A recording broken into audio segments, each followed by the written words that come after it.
And we are live. How's everybody doing tonight? My name is Anthony Brian Logan, and you're watching and/or listening to ABL Live. Thank y'all for being here tonight. You could be almost anywhere in the world, but you're right here with me live on the show. We got a whole lot going on all over the internets, all over the mainstream, old school, washed up media, and a lot more. I know you guys saw the Candace Owens versus Cardi B kerfuffle. I enjoyed it. I appreciated that whole back and forth exchange. It let people know what's really going on in the world, and that's a good thing. We gotta understand what's really happening with ourselves. Also, are you guys seeing what the media talking about as it relates to Trump and the so-called downplay remarks? Or he downplayed the virus. Is that what he said? Is that what his intentions were? I thought he was a guy that was out in front of this whole virus thing before it really popped off. That's what I think happened. Maybe I'm wrong. Maybe my blind eyes deceive me. Also, did you guys see the whole thing with the school in Colorado that suspended the boy for 5 days and also called the police on him for having a toy gun in his own house? Call the parents. Nope, don't want to call the parents. Let's call the police and have them go to his house and threaten them, talking about, oh, you could get brought up on charges. Charges for what? What charges? I don't have anything illegal. I have toys in my house. What are we talking about? We'll talk about all those things and more on tonight's episode of ABL Live. And I thank y'all again for joining. I couldn't be in a better place than right here live with y'all. Thank y'all for joining. If you've not liked the video yet, I don't know what you're waiting on. Go ahead and like the video. If you're not subscribed yet, go ahead and subscribe right now. And when you do that, click the bell as well so you get notified whenever I go live and/or post a new video. If you're listening to this particular broadcast on your favorite audio streaming platform, give me a 5-star rating there. Give me a share. Give me a nice review. Whatever you want to say, just put that down, and I'd appreciate you for that. And like I said, we got a whole lot going on. There's a whole lot happening. Where should we begin? I think we should begin with the downplay remarks, and then they get into the whole Candace and Cardi thing. Now, these so-called downplay remarks, what was Trump saying when he said, I try to play down the virus? That's what I want to do because I don't want to incite panic. Well, exactly what he said is what he was trying to do, to not incite panic. I mean, what is a big deal? Why can't you say, you know what, let's not drop the nation into this whole big, this fear mode. Let's have everything be nice and calm so we don't have a bunch of civil unrest. And we did have some civil unrest. I mean, remember the whole thing about the toilet paper? For some reason, everybody went out and bought that. I'm not really sure why. I don't know why that was the main thing everybody went out and got. Okay, is a virus coming? Let's everybody quick get toilet paper. Let's, water, stuff like that. Nah, man, we can drink rainwater, but we gotta wipe our butt. So we gotta get toilet paper. That's the first thing. And cleaning supplies are still hard to come by in Walmart and everywhere else because everybody's cleaning everything to death. So what if Trump came out there and said, hey, you know what? It's a virus. It's deadly. It'll kill you. It's in the air. Meanwhile, he doesn't even know all this stuff. What if he goes out there and says that? Then that's going to cause a panic. Then that's going to be a problem. Then what would the media say? Oh, why did Trump go out there and cause a panic? He spoke too soon. He should have heeded the advice of his professional staff that he has on deck, like Anthony Fauci, Deborah Birx. And by the way, Anthony Fauci came out and said that Bob Woodard's reporting of him saying that Trump has a short attention span and he was trying to downplay the virus and wasn't telling everything was just not right. Everything that Fauci and Birx and the whole coronavirus task force said to Trump in private meetings that could be said publicly was said publicly. So what is the problem here? I remember Trump acted before anyone else wanted to. He said, okay, cut off that Chinese travel right now. This was in January before there was any documented cases of the virus in the States. I think it might have been one case, if that. It might not have been any, but he saw it coming. Okay, you got videos all over in China, people getting, people dropping dead, vomiting blood, all kind of stuff. He's like, okay, I don't want that to come over here. So what we're going to do is just stop that, nip it in the bud, and reduce the travel from China. Now, when he did that, what was he called? Xenophobe, racist, not listening to the World Health Organization. They say that it can't pass from human to human. You're being racist. And then what did Nancy Pelosi and Bill de Blasio and Chuck Schumer and everyone else on the left nearly, what did they say? Oh, go down to Chinatown specifically. Go to Chinatown. Don't be a racist. Don't be a xenophobe. Don't be XYZ, obic, oberist. It's okay. Trump's overreacting. The virus is not really that bad. It's like the flu. That's what they were saying at the beginning. Trump didn't say all of that. He was like, okay, we're going to go ahead and cut off that travel because we don't want that virus to come over here. And at the same time, when Trump was doing that and assembling the task force, the left were still worried about impeachment. Remember that whole thing? I almost forgot about that part. They're still worried about impeachment. They're trying to impeach him for, I don't forget what it was now. Was that the Ukraine phone call happening at this particular point in time? Or was it something else? I mean, there's always some kind of new conspiracy theory to come up with. They want to say those of us on the right believing in conspiracy theories, you know, talking about child trafficking, although people are getting locked up for child trafficking. But that's a different story, and I digress. They say we believe in conspiracy theories on this side, but on their side, they're believing in Russia Gate, Ukraine Gate, Dossier Gate, all kind of gates that produce nothing. They spend years and millions of dollars and hundreds of subpoenas to come up with a big fat goose egg, but we're the conspiracy theorists. Got it. Anyway, they were saying that, listen to the World Health Organization. They say it can't pass from human to human. Don't restrict Chinese travel. You're being a racist. You had the guy Tedros over there at the World Health Organization giving us all the wrong advice. Trump said, you know what? We're not going to do that. We're going to cut off the travel and we're going to keep things safe over here. Then after the Democrats were trying to say that Trump was wrong and were trying to impeach him, then they flipped the script and said, oh, well, he wasn't prepared. He wasn't getting ready for the virus. He didn't take it seriously. And you got this guy, Bob Woodard, trying to sell a book. Okay, you got a book coming out on Friday, September 11th. Now, is it a coincidence that he picked that date specifically for the book to release? And is it a coincidence that the news came out on Wednesday, which is today, 2 days before the book comes out, less than 48 hours before the book comes out? This is a rollout. This is like what they do in the rap industry. You know, it's some kind of big splash, some kind of big controversial statement. Oh, somebody done slapped somebody. Ooh, okay. Get a lot of attention. And then what they say next? Okay, here's my album coming out, X, Y, and Z. It's a PR campaign. It's a media. It's a publicity stunt. That's what it is. Okay, but at the same time, you're trying to, you know, damage a president. And right, like, especially right now, we got an election happening. They're out there campaigning. Now, Biden had a whole set of remarks for what Trump allegedly said or whatever they want to say he said. He said play it down, but that's not what he was. He is not meaning what they say he was meaning. They say he's meaning play it down as in not take it seriously, but that's not the case. You don't restrict travel from a whole country, come up with a whole task force, and have the task force go out there and talk almost every day for some months if you're taking it lightly. But anyway, they're trying to say he said that that's not what he was saying. The media are just totally ridiculous, but this is what they do. Biden had this whole big response to Trump's play it down comments. Did Washington Post or whoever communicate with the Biden campaign so you'd be prepared to be able to say that? Because you know Biden does not say anything that is not prepared. Everything he says is read. Okay, he'll read everything. He'll read things not supposed to be reading. He'll read the brand name of the paper on the paper if it's there. If he can see it, if it's visible, he'll read it. You know, he can read okay. He can read fairly well, but that's all he can do. Now, when it comes to being on your toes and being able to answer questions, it's going to be difficult. It's going to be real hard when you got to veer away from the script. If you can't read the teleprompter, with no teleprompter, Joe Biden is pretty much just useless.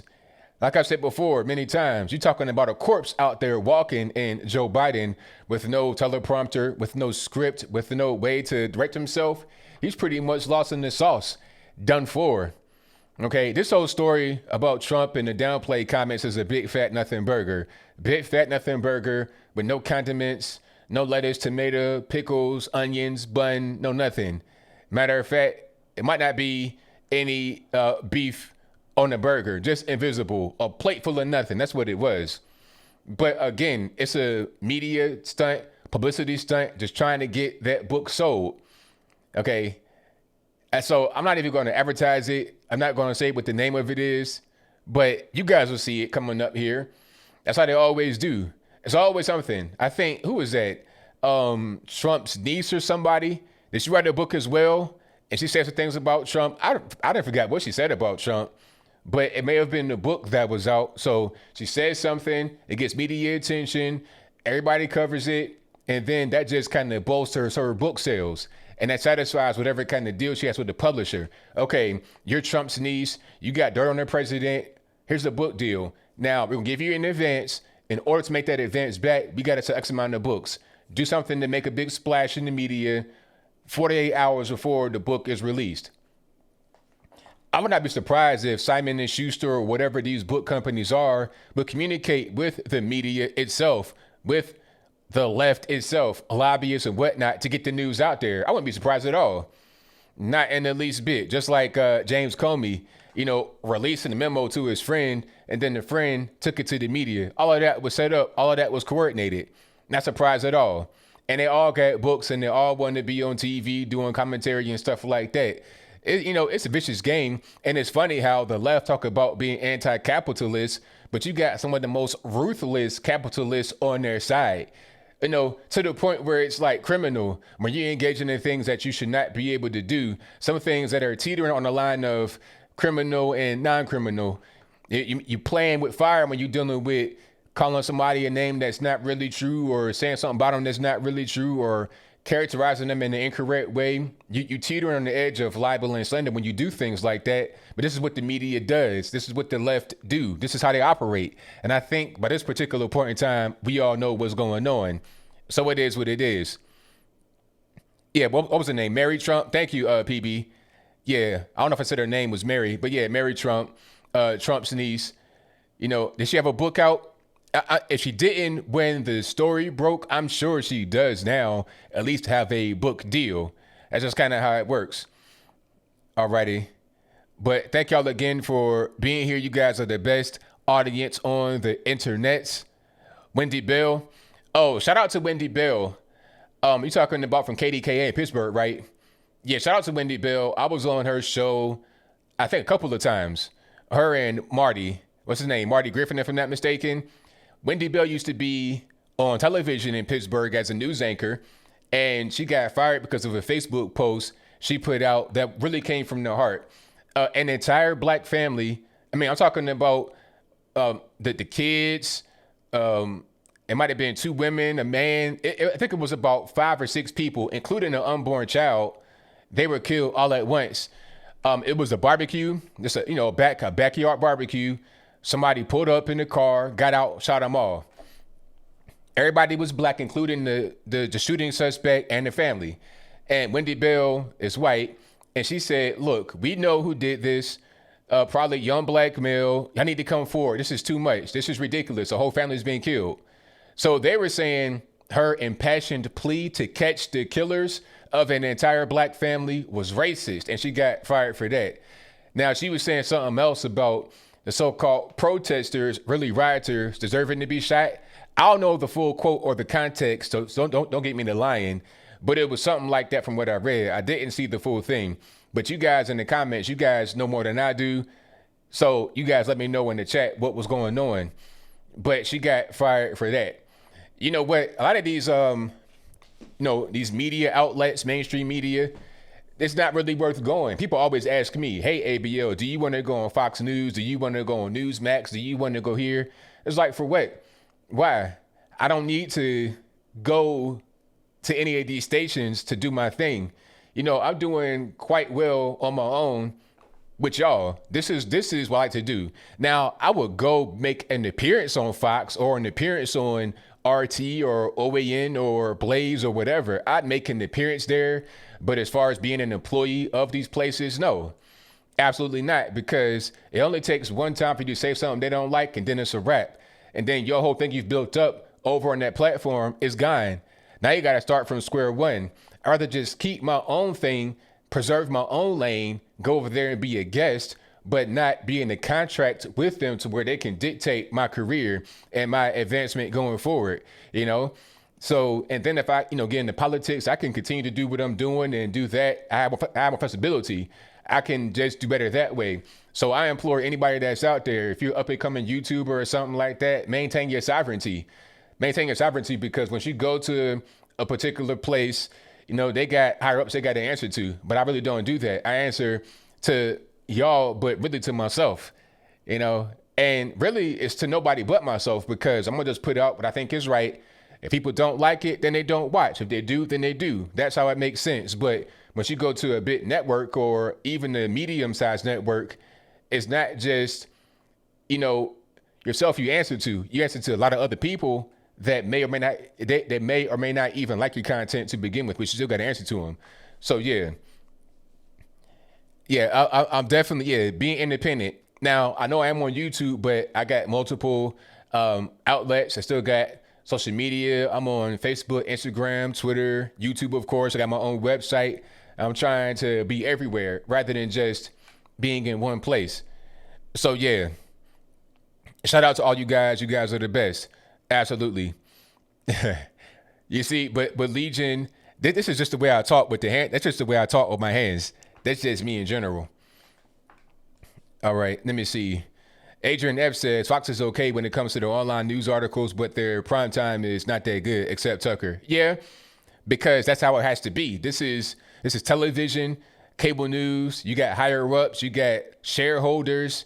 It's high stakes, and not everyone in that room, not every shareholder has your best interests at heart. As a matter of fact, it's not even about you once you get to that point. It's about the network. Even that guy like Tucker, they pay him a lot of money. But if Tucker is not doing the right thing and he's losing advertisers, then it's like, all right, Tucker, man, you got a lot of money behind you now, so you gotta, we gotta just go ahead and tighten up here. Okay? So it is what it is. All right.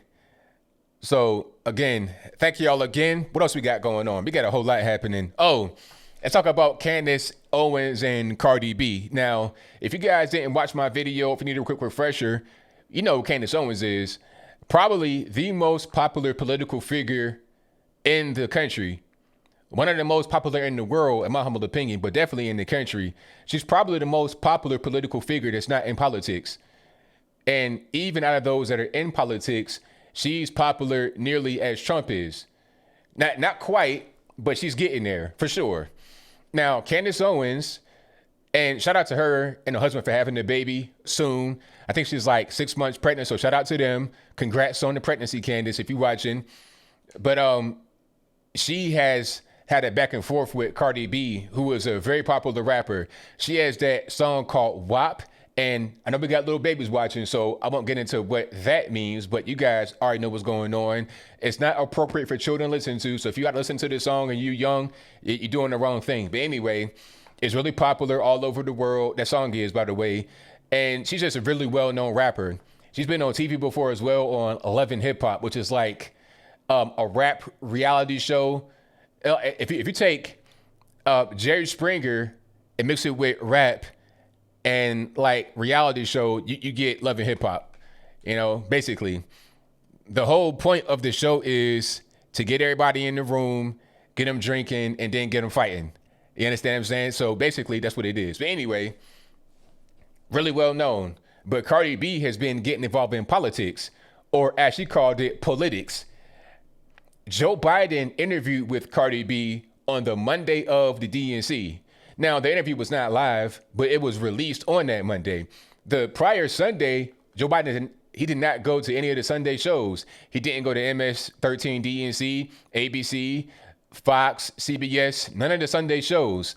Neither him nor Kamala Harris. So it's like, okay, you got the DNC coming up. You're not going to the Sunday news shows. They come on like 9, 10, 11 o'clock. What are you doing, sir? You need to be doing that. That's where, the bread is buttered. But he put out this interview with Elle Magazine and Cardi B. I was like, come on, Cardi B, she's a popular rapper with a really big fan base, but if she had 5 brain cells, that's probably being generous by about 5. You understand? Like, just not really an intelligent person when it comes to politics. She's smart enough to become successful in music, but politics just ain't really there. She complains about having really high taxes, right? She pays millions in taxes, but you want to support Bernie Sanders. It's like, you're going to complain about paying all these tax bills, but you're going to vote for the guy that says he wants to raise taxes on people like you. What are you complaining about? All right, what's really the deal? And then when Bernie Sanders doesn't make it, she supports Joe Biden, who also wants tax hikes on the rich, just like Cardi B, who does not want to pay that much in taxes to begin with. So not really a smart person. Can barely speak English, but was born and raised in New York City. Now she can speak Spanish. Okay. I don't speak the language, so I don't know what she speaks, but she can speak Spanish. But she's not from Dominican Republic or nothing like that. Her parents might be, but she was born and raised in New York City. So how that happened? But anyway, so Candace did an interview with Ben Shapiro when he was talking about that, how Joe Biden should not be giving Cardi B an interview. I mean, Cardi B didn't even really interview him. It was just like her talking and then asking a couple questions here and there. And it was like underhand, slow pitch, T-ball. Matter of fact, it wasn't even underhand. It was T-ball. The ball's right there on the tee. He can just knock it out the park, but he was barely able to get the bat over the tee. You understand? He did not look good in the interview. He looked like a really old man, which he is, but he's not as old as what he looks. He's 77. He'll be 78, I think, in November, but he appears to be 1,077, going on 2,077. Really, really old. Nothing against anybody out there that's elderly, but if you're trying to be the president, you need to be a little bit younger. I know Trump is no spring chicken, but come on. Like, he looks younger, although he's not a young man, if that makes any sense. But anyway, the interview was it was terrible. It was not a true interview for a guy running for president. You want a more serious interview. You can interview with a rapper or a celebrity like Killer Mike. I think Candace Owens said that. Get Killer Mike. Now, he's not necessarily Albert Einstein himself, but he has intelligence beyond Cardi B. He went to college in Atlanta. I think he went to Spelman or something. I don't know what the college is, Morehouse, whatever it is. He went to college in Atlanta. He's smarter than Cardi B is. But you don't want to go with him. You want to go with her because she's going to give you no questions and or T-ball questions. So Cardi B saw the interview that Candace gave to Ben Shapiro, or they did together, and she was mad about it. And then Candace got on Instagram to respond, and good grief. If you guys ever seen Mike Tyson back in his prime in the 80s, man, if Mike Tyson, 1987, was to fight a guy on the street with no boxing experience, that was the equivalent of Cardi B and Candace Owens getting in the ring. Cardi B got stomped into dust, stomped into wine. It was no contest, all right? But hey, she must be in politics, or what she say, politics. She must be in politics, right? You want to interview Bernie Sanders and Joe Biden and talk about, policies and how bad Trump is. Okay, if you want to get into the ring, then get into the ring. If you don't want to get into the ring, then don't get into it.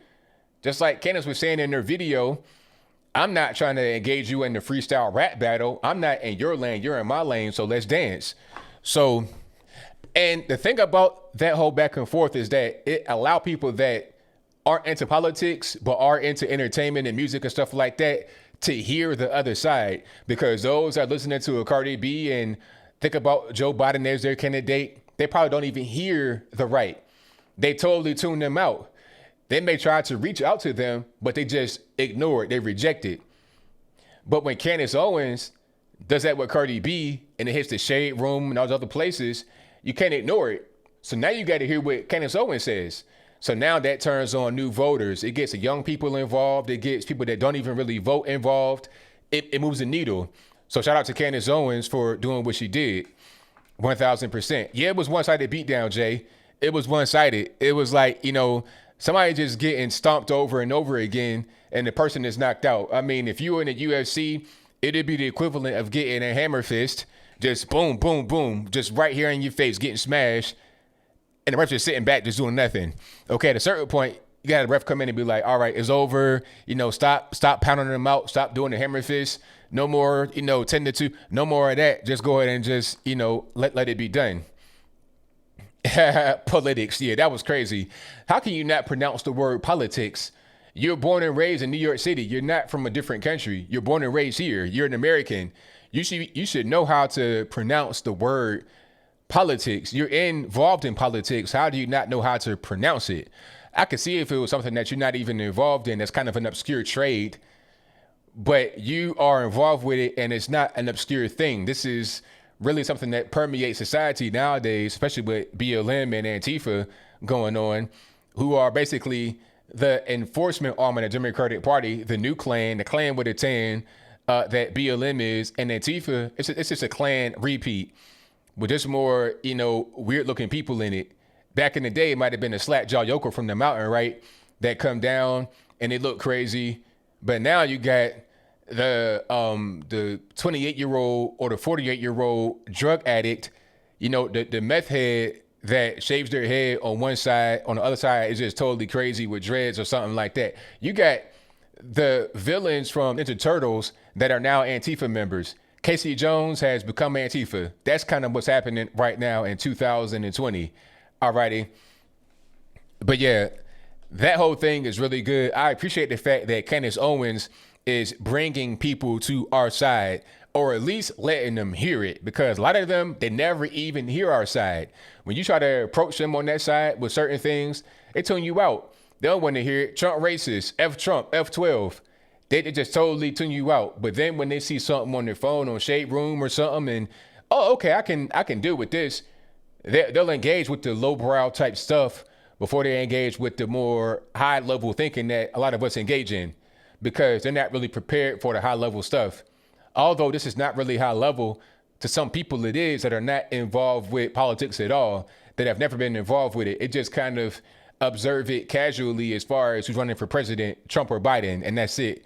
They don't know anything else. Alrighty. So yeah, shout out to Candace Owens for the great smackdown of Cardi B. Now, let's talk about the Colorado kerfuffle. This is in Colorado Springs, and this story was really crazy. A 12-year-old boy was at home, in his own home, doing that whole distance learning thing, the Zoom call classes. He's at home, right? I think he was doing this art class online. Now, the teacher saw a toy gun that she thought might have been a toy, but it might have been real in the background. Now, before I go any further, I got to address one thing. Some people were saying, hey, he should have been in class, paying attention, not playing with toys. Well, a couple of things. First of all, he has ADHD. Now, I'm not going to say I believe in ADHD or whatever. I'm not a doctor, so I can't make that judgment or whatnot. But that's what he said. So all I know about that, again, not being a doctor, I don't know nothing. Maybe it's real, maybe it's not.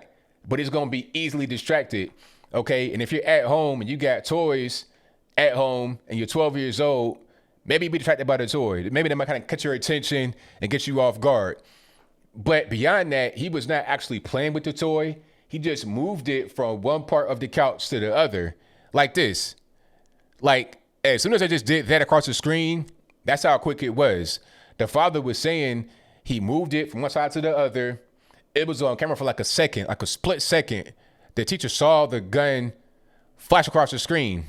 So rather than talking to the parents, calling them on the phone and saying, hey, I might have seen the weapon and the child had it in their hands. Is everything all right? Is it a toy gun? I think it's a toy gun, or what's going on, or having some kind of conference with the parents, with the teachers and this, in the school. Didn't do anything like that. Just called the police. Called the police on this boy for what she thought might have been a toy gun. Now, of course, the police go to his house and there's no actual problem. People say, oh, you called the police trying to kill the boy? Come on. Most people, when they have the police, arrive and they want to talk to them, it's not going to be any kind of problems. All right. I've yet to see a situation of a person getting shot by police or harmed by the police, but they were doing nothing wrong. They were just sitting there being cool, minding their own business. That's not really how it works. But anyway, the police came to his house. They're talking about possible prosecution, maybe in the future, all kind of stuff over a toy gun. Now, if she would have talked to the parents first, she could have seen the gun in question. It was a obvious fake 6mm BB gun, and it had a green rack slide, an orange tip, and on the rack side it said Zombie Hunter. So this is a clear toy, right?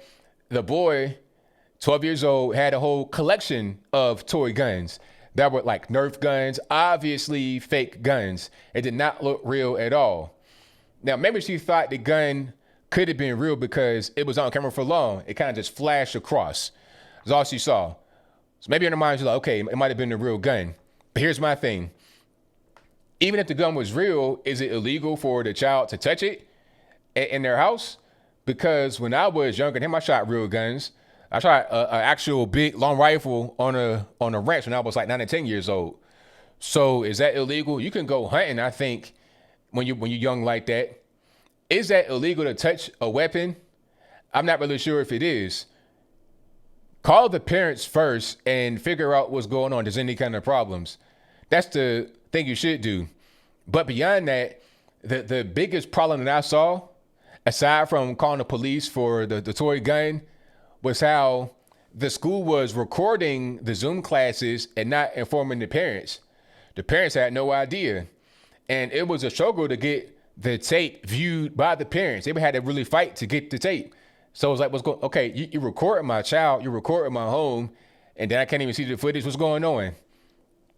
And after this whole thing happened, they ended that practice of recording the Zoom classes. I think maybe they ended it totally, or they got to tell you and get your consent. And my thing is, okay, if it's about consent, what if you don't consent? Will you be able to go to class? Will you be able to participate in the class, the online thing? Now, I'm glad that the boy is not in that school anymore.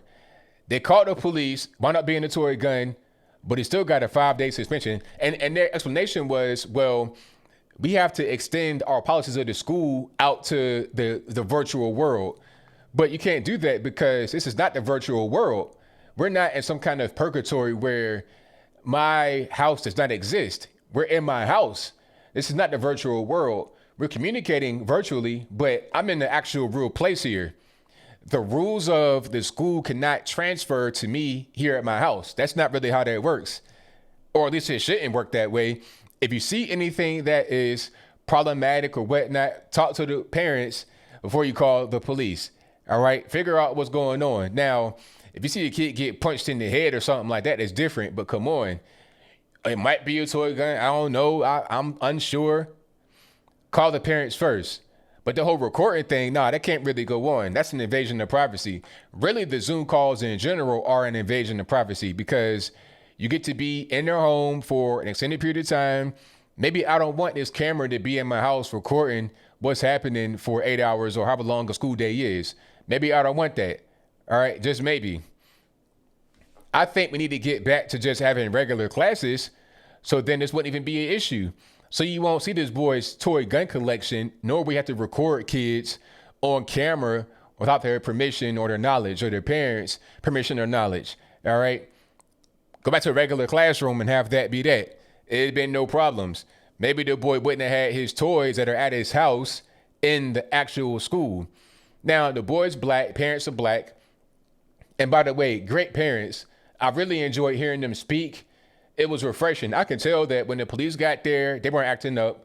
They're just real professional, and they're going to sue. If the parents don't sue, I don't understand why. If I were the parents, if I was the father in the situation, I'd be immediately finding counsel and I'd be suing. I'm talking about I'm getting M's from the school. That's how you handle it.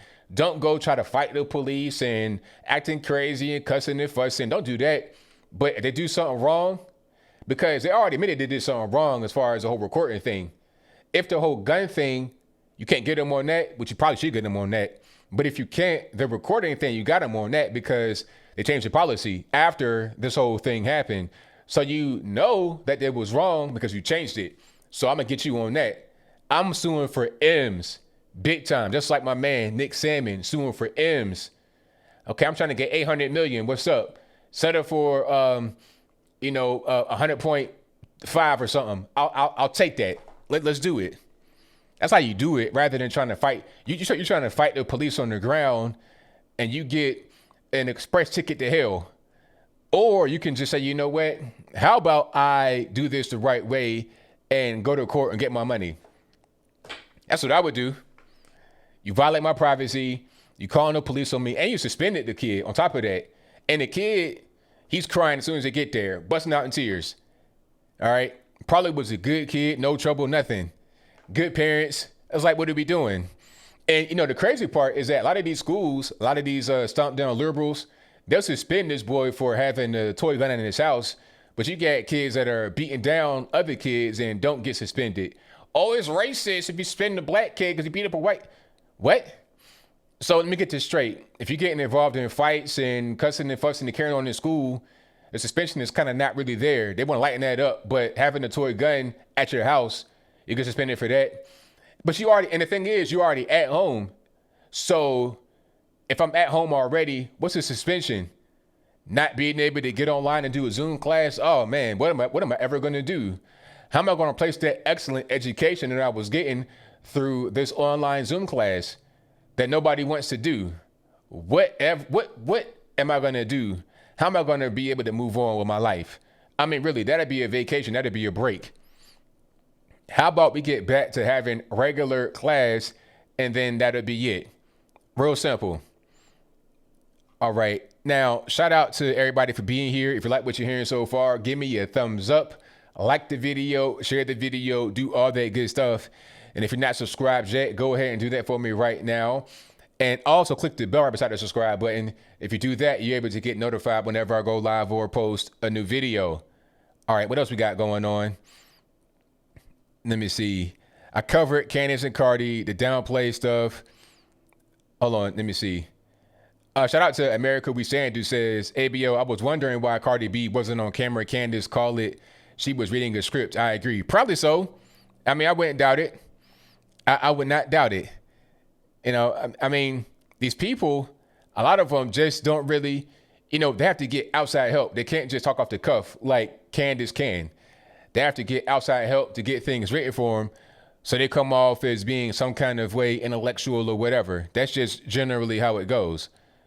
All right. But what else we got going on? Oh, talk about Rochester right quick. I almost forgot about that one. Rochester's entire police command retired. I think that was yesterday. Now, an update on that. The police chief will remain on until the end of this month, but he's cashing out after that. He's been there 20 years on the department, and he's done.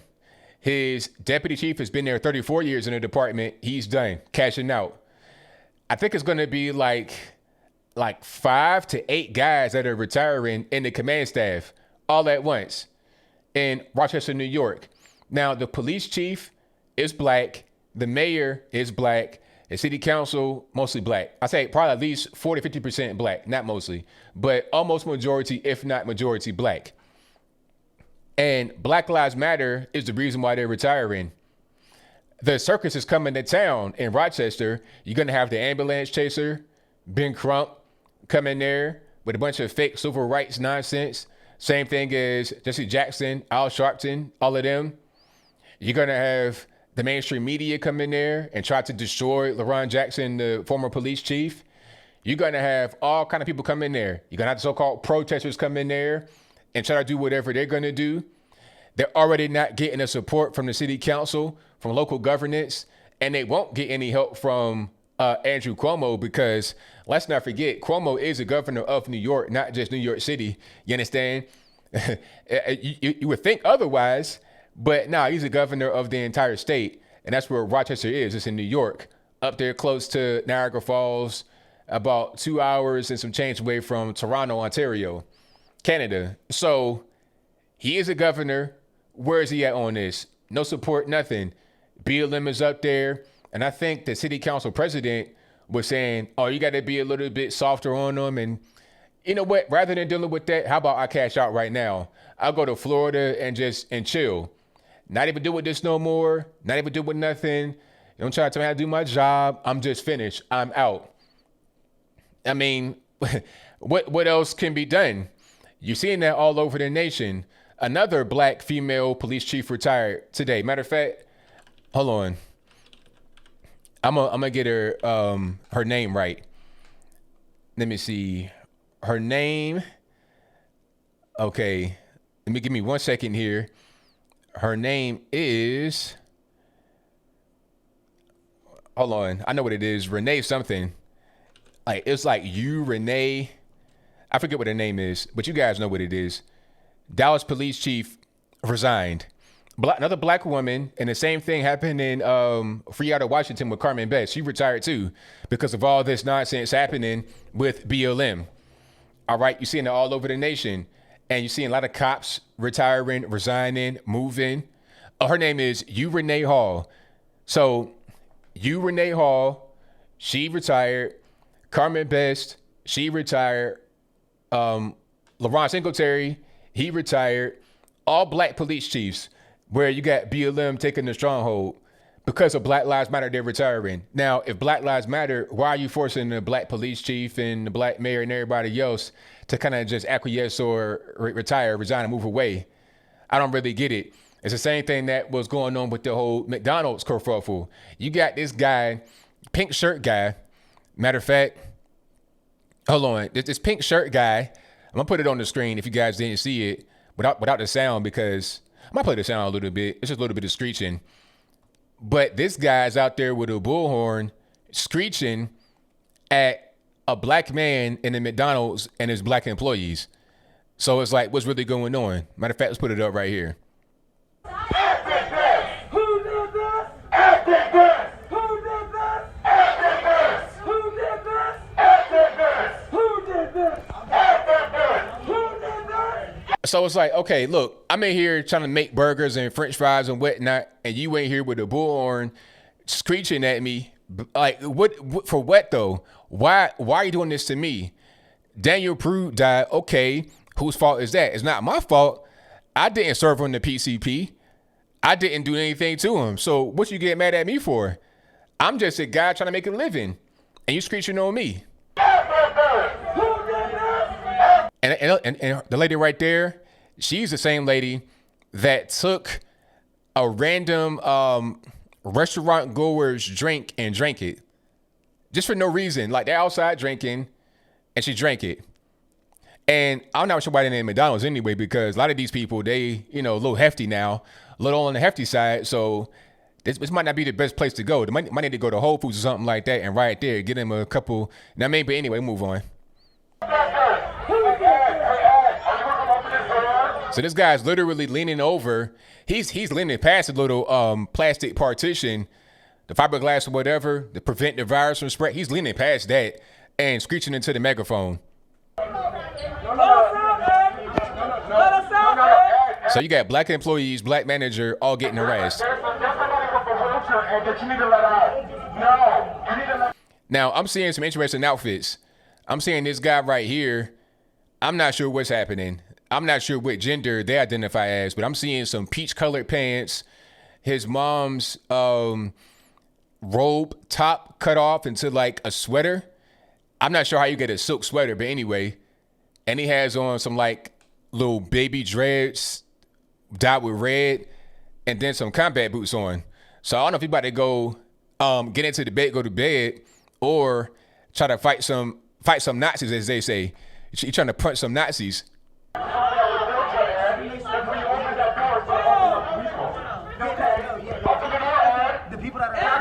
So the guy's going behind the counter.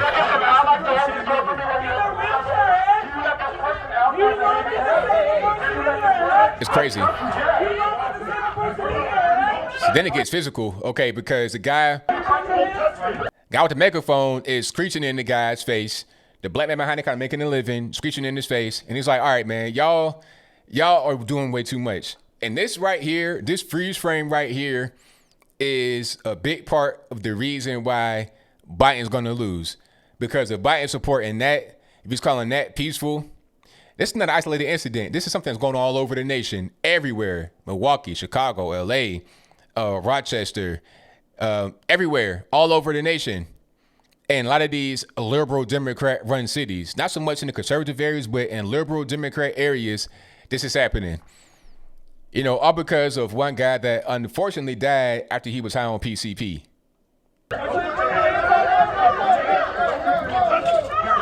So you got black guys getting ready to fist fight because Black Lives Matter. Like, okay, the guy right here, why is he even out there? Is he just trying to get some attention because he's LGBTQ, ABCDEFG? This man right here just trying to work, do a job, honest living, leave him alone. If you had this much energy for the criminals rather than the regular law-abiding citizens, you can make a difference. But no, we're going to have a lot of energy directed to defend the criminals, the dope fiends and whatnot. And we're going to totally just not even care about the regular everyday people. Okay. Now I got to show you guys something else because this is kind of like top of mind too. Now, speaking about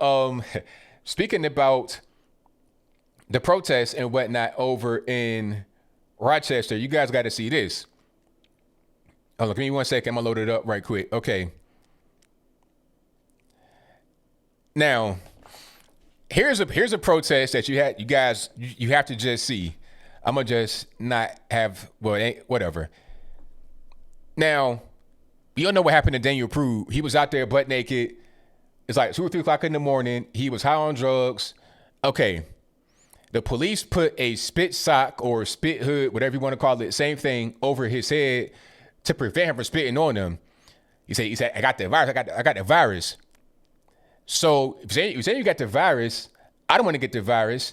And nobody that's around wants the virus either. So put a spit sock on you. Everything's good.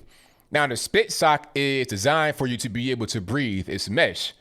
It's more porous than the mask you wear to prevent the virus from spreading, right?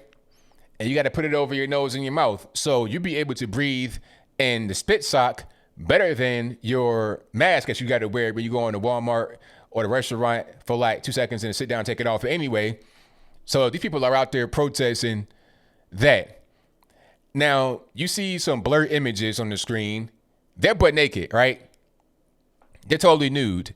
And I've seen the one that's not censored and they are nude. Okay. And the two right here, they're kind of modest.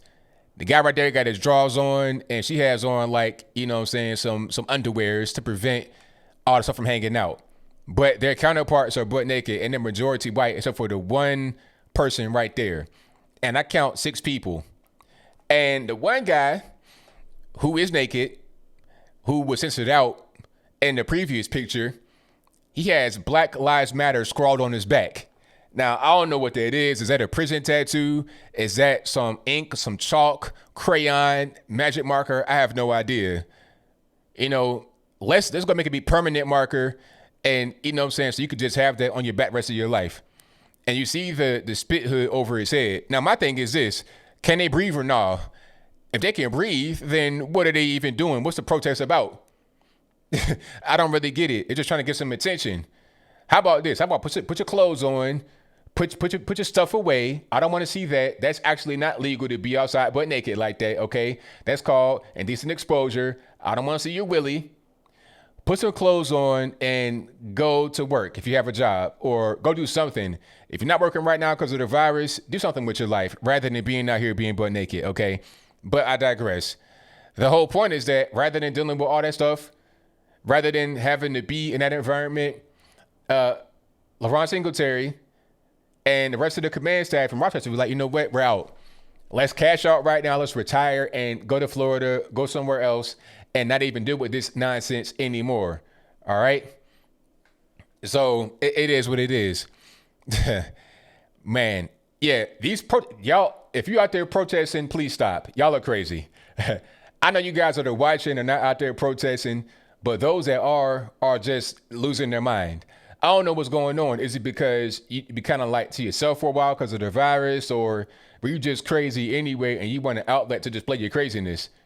Whatever the case may be, I'm not trying to see some man, you know what I'm saying, butt naked with a hood over his head. I just don't want to see that. I don't want to see anybody doing that. Put your clothes on. That's all I got to say. Put your clothes on. Be a civilized person. Don't be nude out there in the street. Simple as that. All right. Oh, the smell is just, come on. And they're on the ground, like the ground floor. Yeah, that's not really, that's not the wave. That's not really cool at all. So, yeah, if you're going to sit on the ground, put some drawers on at least and just have that be that. Yeah, he died a week later. Exactly. They're talking about asphyxiation from what? Like, did they strangle him with the hood that you can breathe in easier than you can breathe in mask? Like, what caused the asphyxiation? The man was on drugs. Unfortunately, he died as a result of drugs. That happens. You have drug overdoses. It's not even difficult to understand. And then beyond the old protester and stuff like that, they're trying to say that LaRon Singletary and the police department in Rochester tried to cover it up. Cover what up? We all saw what was going on the tape. He was high as gas, you know, back when it was like $4 a gallon in the United States. He was high. And unfortunately, sometimes you die as a result of being high. No rhyme intended. So yeah, I do enjoy fighting a good fight, Danny, because I got to keep putting out the real information. The media will put out whatever they want you to hear. I got to put out the reality. I got to be the counterbalance. And also I got to serve stories that you don't hear, because some things I put on the channel, they say, hey, I've not heard about it and I live in the area. I get that a lot. They say, hey, I live in X, Y, and Z place. I never even heard about this. Thank you for giving me the information that I need to know where I live at. All right. Thank you to Wayne Steed, who says, hey, ABL, do you think Joe Biden would have tried to smell Cardi B's? I can't read that one. Thank you for your donation. All right. Let's get into the super chats here, and then we get into the calls a little bit later. Again, thank y'all again for being here. Let's get into them. Shout out to SF Native Son for becoming a member of the ABL squad. Thank you to my man, Charles Hunter Jr. Hey, Charles, I got your card, sir. Thank you for that. I appreciate you. And if you guys want to send me something out there in the world, go to my website, anthonyblogan.com. There's a contact page on there. My email and my snail mail are on there. And if you send me an email, I do read them, but I get inundated with so many emails, I probably can't respond. But I do read everything. You guys give me good news tips, good information, words of encouragement. I get it all. Okay. And I have done videos based on some of your news tips. So I thank y'all for doing that. But Charles says, ABL, no doubt you heard how President Trump ordered an end to the poisonous propaganda that is critical race theory training in all federal agencies. I did hear about that. I need to do a video on it. I'm kind of late to the party on that one, but I did hear about that. That's a good thing. And I want that to continue once we get to, you know, state level as well, because that's a toxic type thing that's happening all over the nation beyond just the federal agencies. Shout out to Zachary Titchen, who says, statistic, 93% of BLM protests have been peaceful. Okay. Now, I saw that same stat, but also that stat came from a particular set of data. And that data also say that there's been 616 riots in 222 different cities as a result of BLM this year. So 93% of peaceful protests, but over 616 riots, 222 different cities. That's a lot of cities and a lot of riots. So that's not really a good stat to hang your hat on. Zachary also says, Candace, no wins, gets wrecked by Cardi B big time. Okay, now how did that happen? Cardi B could barely even string some basic words together. What is politics? You tell me what politics is. If you can't even say the word politics, then you've already pretty much, dug a quick little hole for yourself. And the context and the content of what she was saying was pretty much empty. She didn't really say much at all. It was kind of like just childish insults and not really anything major. Thank you to Plumber Works, who says, you the man, ABL, thank you for that. I appreciate you. Shout out to Louis Green, who says, Trump 2020, thank you for that. Shout out to my man, Jericho Green. And congrats on 200K, sir. Jericho Green hit 200,000 subscribers. Big milestone for sure. And if you guys not subscribed to Jericho Green, go ahead and do that right now. But Jericho says Trump took major steps in January. Can I just get it together? The last desperation is ugly. Exactly. He took big steps in January. Okay, no Chinese travel. Let's cut it off right now. When he did that, what did they say? Oh, you're racist. You're a xenophobe. You hate the Chinese. All this and that. Nancy Pelosi said, hey, go to Chinatown. It's all good. Get you some egg drop soup. All that good stuff, right? That's what they said back then. But now they're trying to say he didn't do enough and he was taking it lightly and downplaying it, all this and that. Thank you to Andrea Timmers, who says, thank you, ABL, for all you do. Thank you for that. I appreciate you. Thank you to Wayne Howie for your donation. Retro Gamer 81, thank you for your donation. He says, do you think there's any truth to the wildfires being started deliberately to get relief funds and or push climate change is real? No, because wildfires always happen. There's no need to do that. And they already pretty much get money for what they want over in California. Well, they got their state money that they're pretty much running up a big debt on. So they already do that. Shout out to, let me see, Threat Level Midnight. No, before I do that, thank you to Charles Harlan Jr., who says, Tucker, Hannity, Laura, Jesse Waters, Judge Janine, Steve Hilton, Mark Levin, Greg Gutfeld, Harris Faulkner, Shannon Beam are the ones I watch on Fox News. Exactly. 1,000%. They're great people. I like Harris Faulkner. I like Jesse Waters is cool. Tucker, of course, I like. Hannity is cool. Greg is okay, but he's kind of like more of a comedian.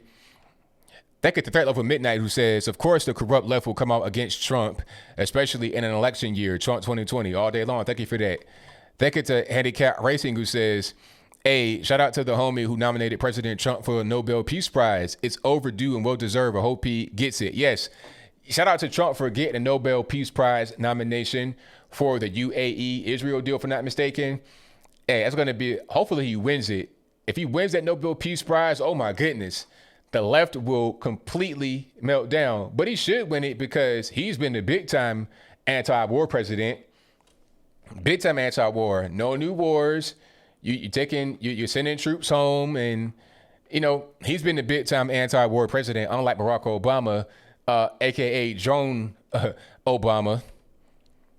Thank you to Scott Jellyman, who says, my man ABL, always on point. Keep up the good work, sir. Thank you for that, man. Definitely appreciate you.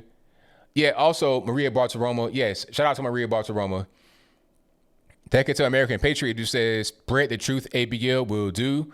Thank you for that. Thank you to Jesus Tehran, or Jesus Tehran, who says, Trump 2020. Thank you for that. Shout out to Salt and Light. Hopefully I said your name right, who says, the teachers wanted signed statements from conservative parents saying that they would not listen to classes, but they're recording classes without consent. Exactly, yeah. You're right about that. I remember that.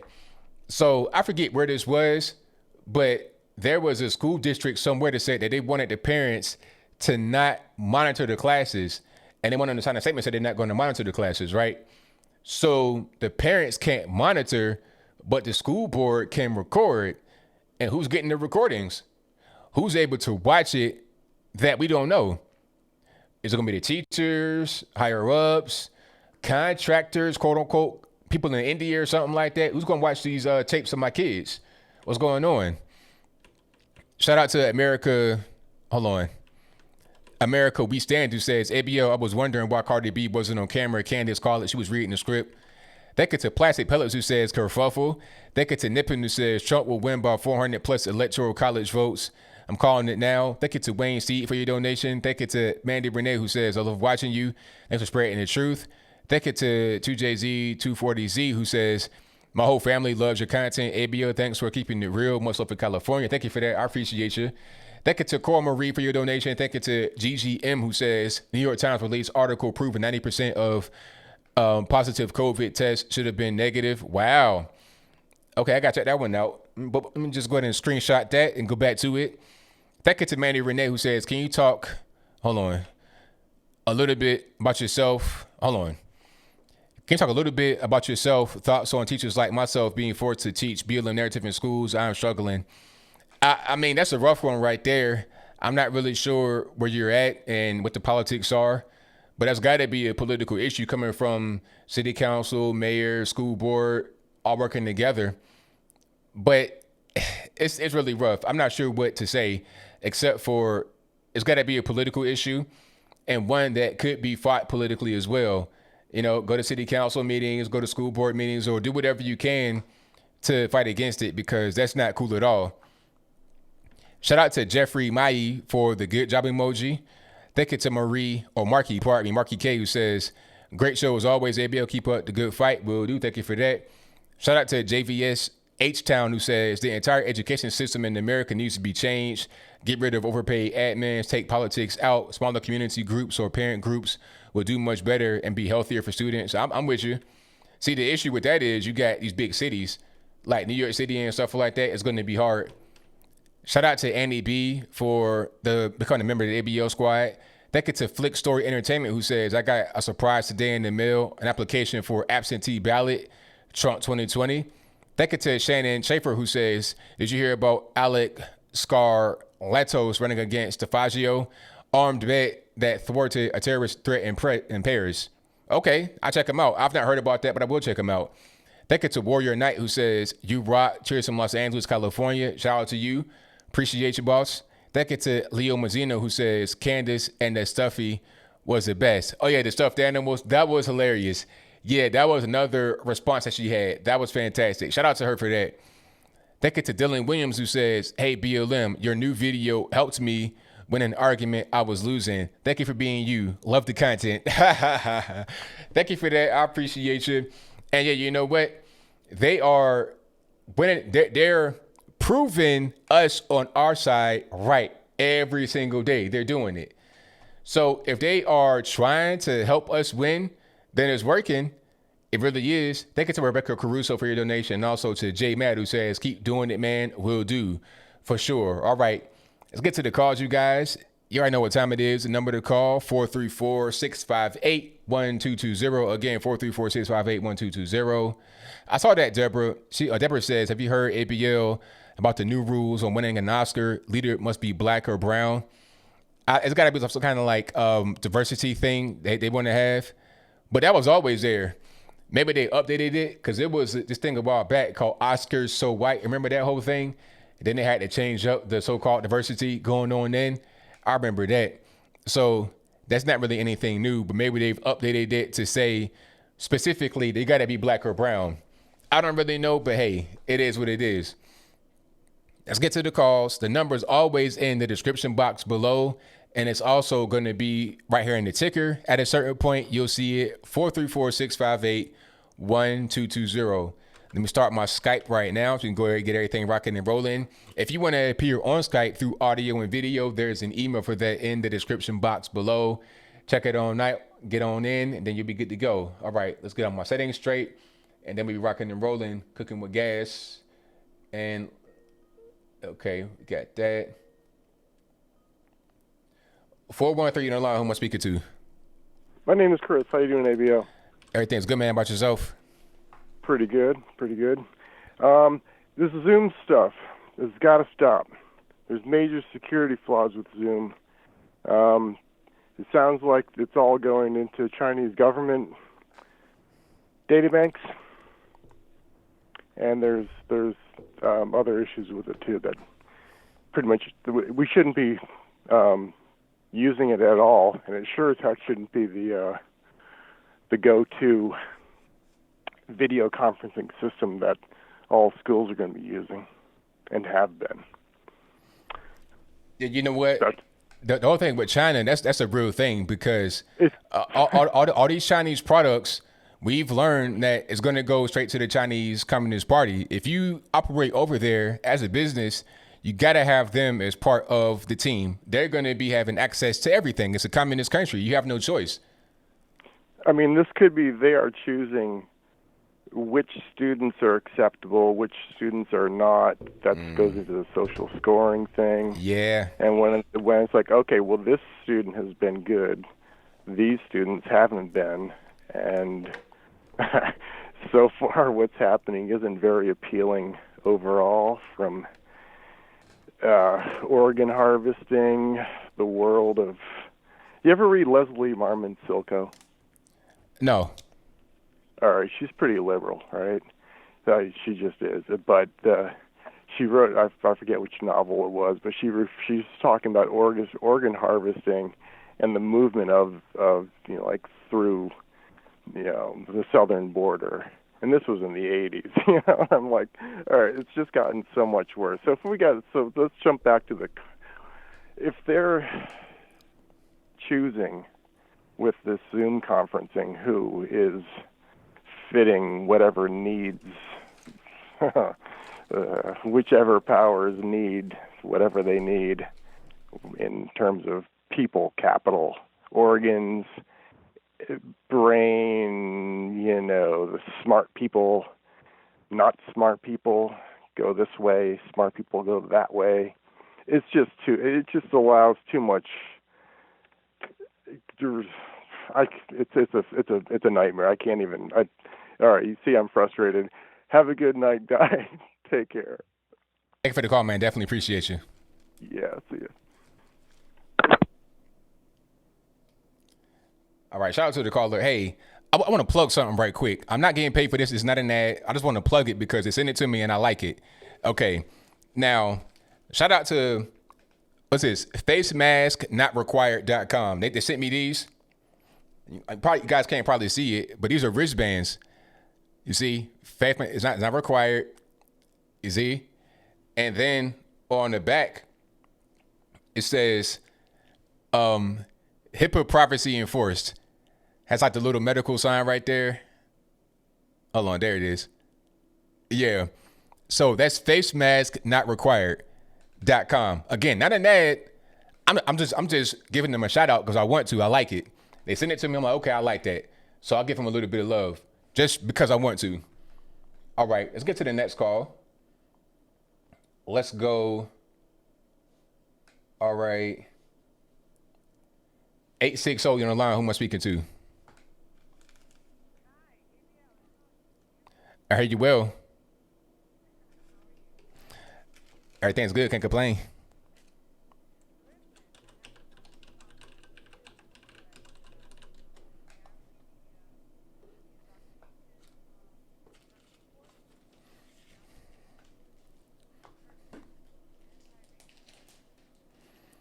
Wait. Hold on. Okay. There's an anti-racist. Hold on.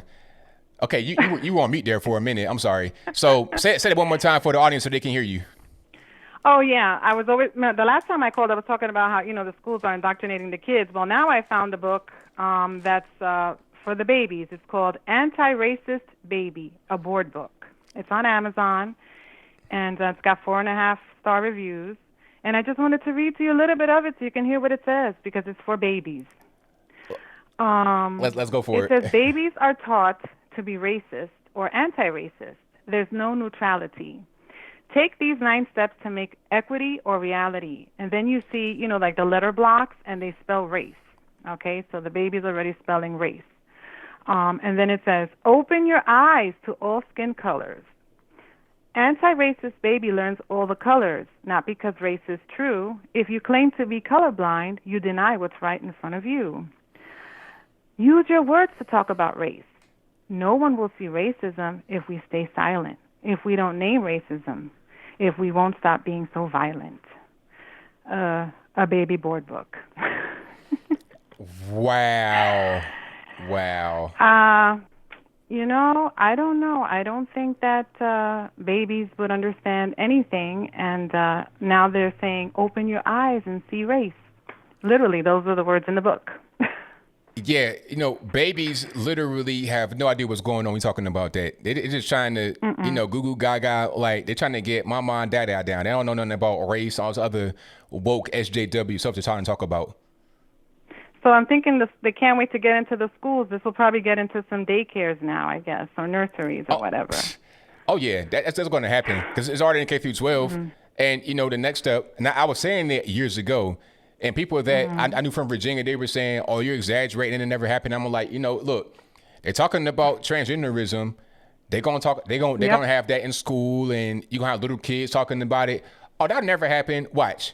And here we are now, right now. So it's really important. Yeah, it's really important to fight against this stuff so it doesn't go any further than what it already has gone, which is way too far.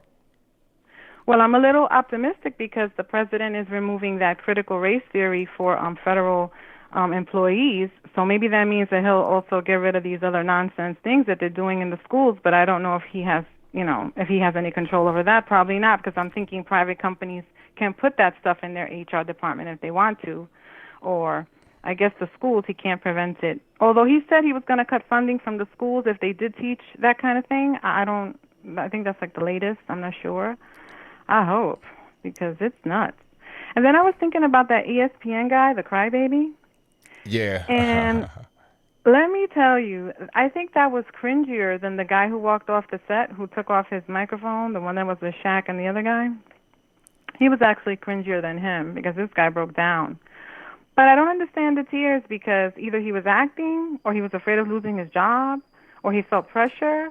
Because why don't they shed these tears about the kids? That 8-year-old girl that just died in Chicago, right? Nobody talks about that. Nobody tells you to say their name. Nobody's hurt over the violence. It's like they completely ignore it as if it doesn't exist. And then they get over emotional about this stuff, which reminds me, it's another thing. Can we talk about police brutality and police reform without turning all these victims into martyrs? Right. I mean, that's pretty important. I mean, let's just talk about it in the real and a grown and adult way. They want to have the emotional thing because that's the only thing they can really do to get you hooked into what they want. They want to go really extreme, so they're trying to use the emotional thing, and then they're trying to virtue signal and say, "Hey, I'm not racist. I broke down and cried, and I'm a grown man." But it's just really cringy. I'm thinking he don't want to get jumped. Maybe the same way that they harassed the politicians when they left the RNC. Maybe he thinks they're going to do that to him if he don't ball on TV. And then the last thing, because I know you got a million calls, the Cardi B and the Candace. It's so funny because she tells her that she's likely to get killed by her husband, and people were really upset about that. How dare she say such a thing?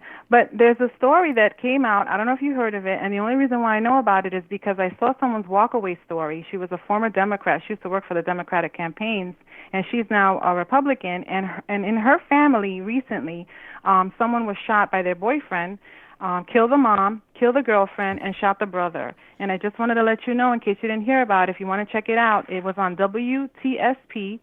The boy that survived, I think his name is Malachi Williams, and it happened in Dunwoody, Georgia. So if you ever want to do a video about that, because that's literally what Candace was talking about. The boyfriend killed the girlfriend, the mom, and the brother survived. So There we go. Exactly.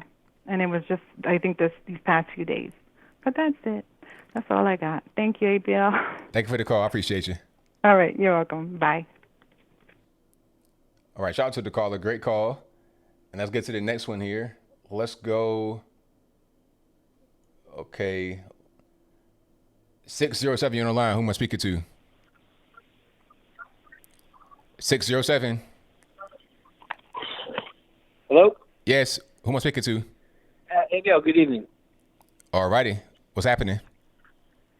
Not a whole lot. Hey, ABL, I want to talk about two subjects. I apologize for it was based on two other YouTubers I was listening to earlier. One individual, it was about I don't want to say their names because I don't want to promote them. I think that's kind of tacky. Nevertheless, one was talking about the actual movie Mulan, the new one by Disney. You said what now? And the movie Mulan, the new live action one. And he brought up a very good point of why we should boycott this movie. Okay, so why should we? Because they actually put down in the credits that they actually think the CCP and area, it's pretty much the area, I apologize, I can't remember the name of the place, it's in Chinese, but it's the actual area right nearby where they're the Uyghur Muslim concentration camps. And they actually think the actual defense agency or the security agency that actually runs those camps. Hold on, wait a minute. So, okay, you said the agency runs the Uyghur camps. What are you talking about? Which agency are you talking about? As I said, I'm sorry, I cannot remember their names off the top of my head. But they literally had, in the very end, they actually got massive flack for this. You can probably Google it. where they had like special thanks to like a certain security agency of the CCP. Oh, okay. And that security agency runs the Uyghur Muslim camps, and they actually filmed it in the district, or I guess the area, whatever, county, whatever, right next to the Uyghur Muslims. Wow. Okay, I got you. So basically, the live action Mulan, for those that are in the audience, the live action Mulan was filmed right there, right next to the Uyghur Muslim camps, and the security they had also ran security for the Uyghur Muslim camps. So basically, they are involved with that whole situation. Yeah, and the very end of the credits, they have like a special thanks to that actual entity. Wow. I can't remember the name of the entity, but they filmed it nearby. I don't know exactly where, but they filmed it nearby. Wow, crazy.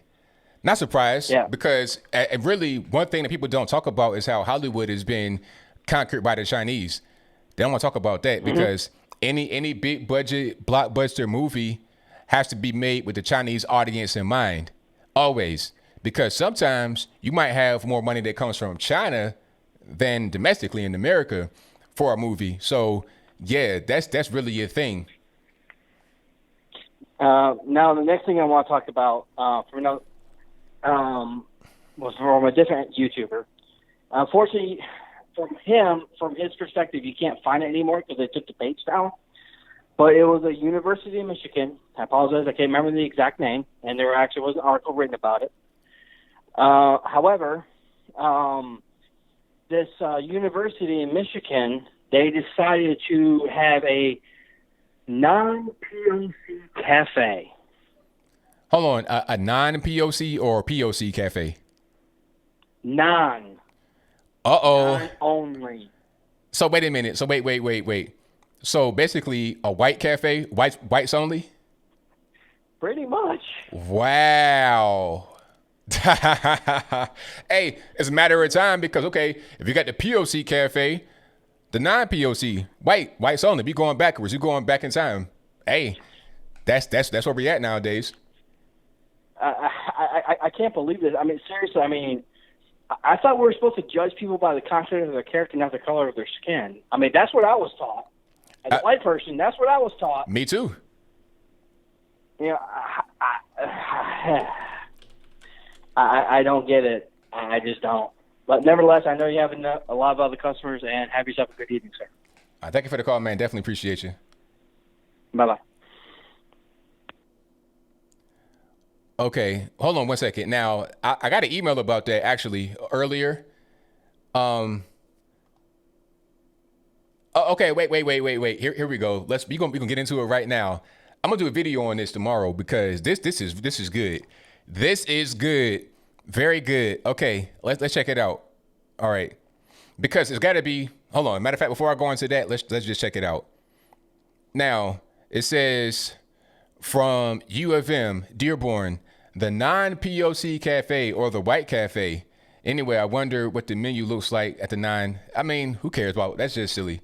To make a little corny joke. I mean, what you got? You got some kebabs or whatnot. Anyway. Okay.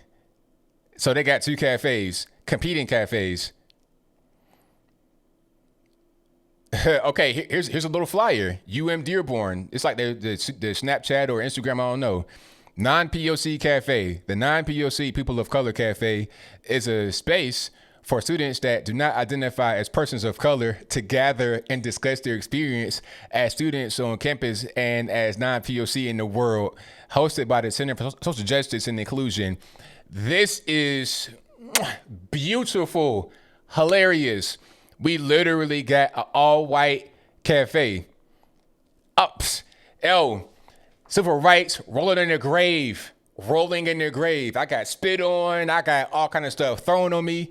And you want to go back to that talking about it's inclusive? This is rich.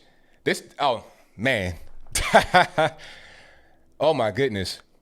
And now they got the BIPOC cafe, because I was saying or thinking in my mind, okay, if you got a black only space or a person of color only space, then you got to have a white only space too, right? Makes sense. BIPOC cafe, the BIPOC, black, indigenous, and people of color, which means non-white, is a space for students from marginalized racial, ethnic, cultural communities to gather and to relate with one another and to discuss their experience as students on campus, as people of the world. And it's hosted by the same people. This is going to be, man. So it's a Zoom session. So how does it make any sense? So they're going to have a segregated Zoom call. This is so retarded. Anyway, let's go back to the calls. But I'm doing a video on that tomorrow. Man. Hilarious. All right, caller now, speaker 217. I'm calling the ABL. You're speaking to me right now, boss. What's happening? Oh, I wanted to tell you about something happened in my hometown today. Alrighty. I'm seeing you live, and you're talking to me. Yeah, it's a delay, so don't watch this on the live stream. Oh, okay. Well, I turned it down. I wanted to tell you, I sent you an email this morning. I know you get too many to read, but we had a shooting in police shooting, deputy sheriff in my hometown, Paducah, Kentucky. Okay. Hey, it's an honor to talk to you. I've been watching you a while. I really like you. Anyway, you already knew that, or I wouldn't be calling.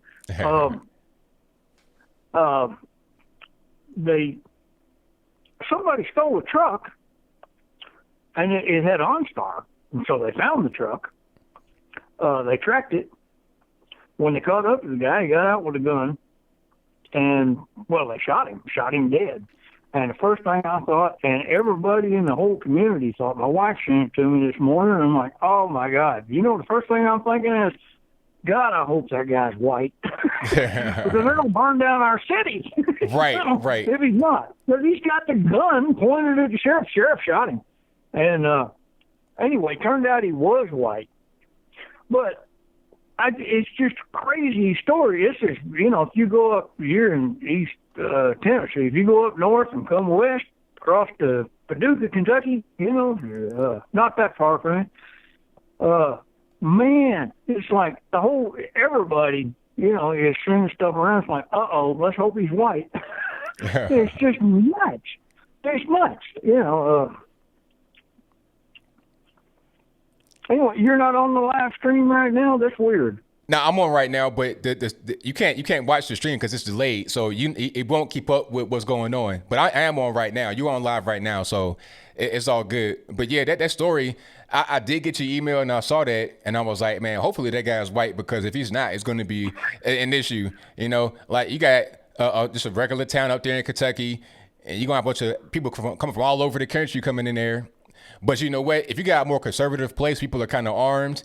They tend to kind of stay away. They don't really want to deal with that too much. They go to the more liberal areas where it's kind of allowed. That's generally what they do, because they don't want to come in contact with a person that can defend themselves. That's how they operate. They're cowards, and they prey on the weak. And you guys out there are not weak, and know that for sure. Yeah, you got that right.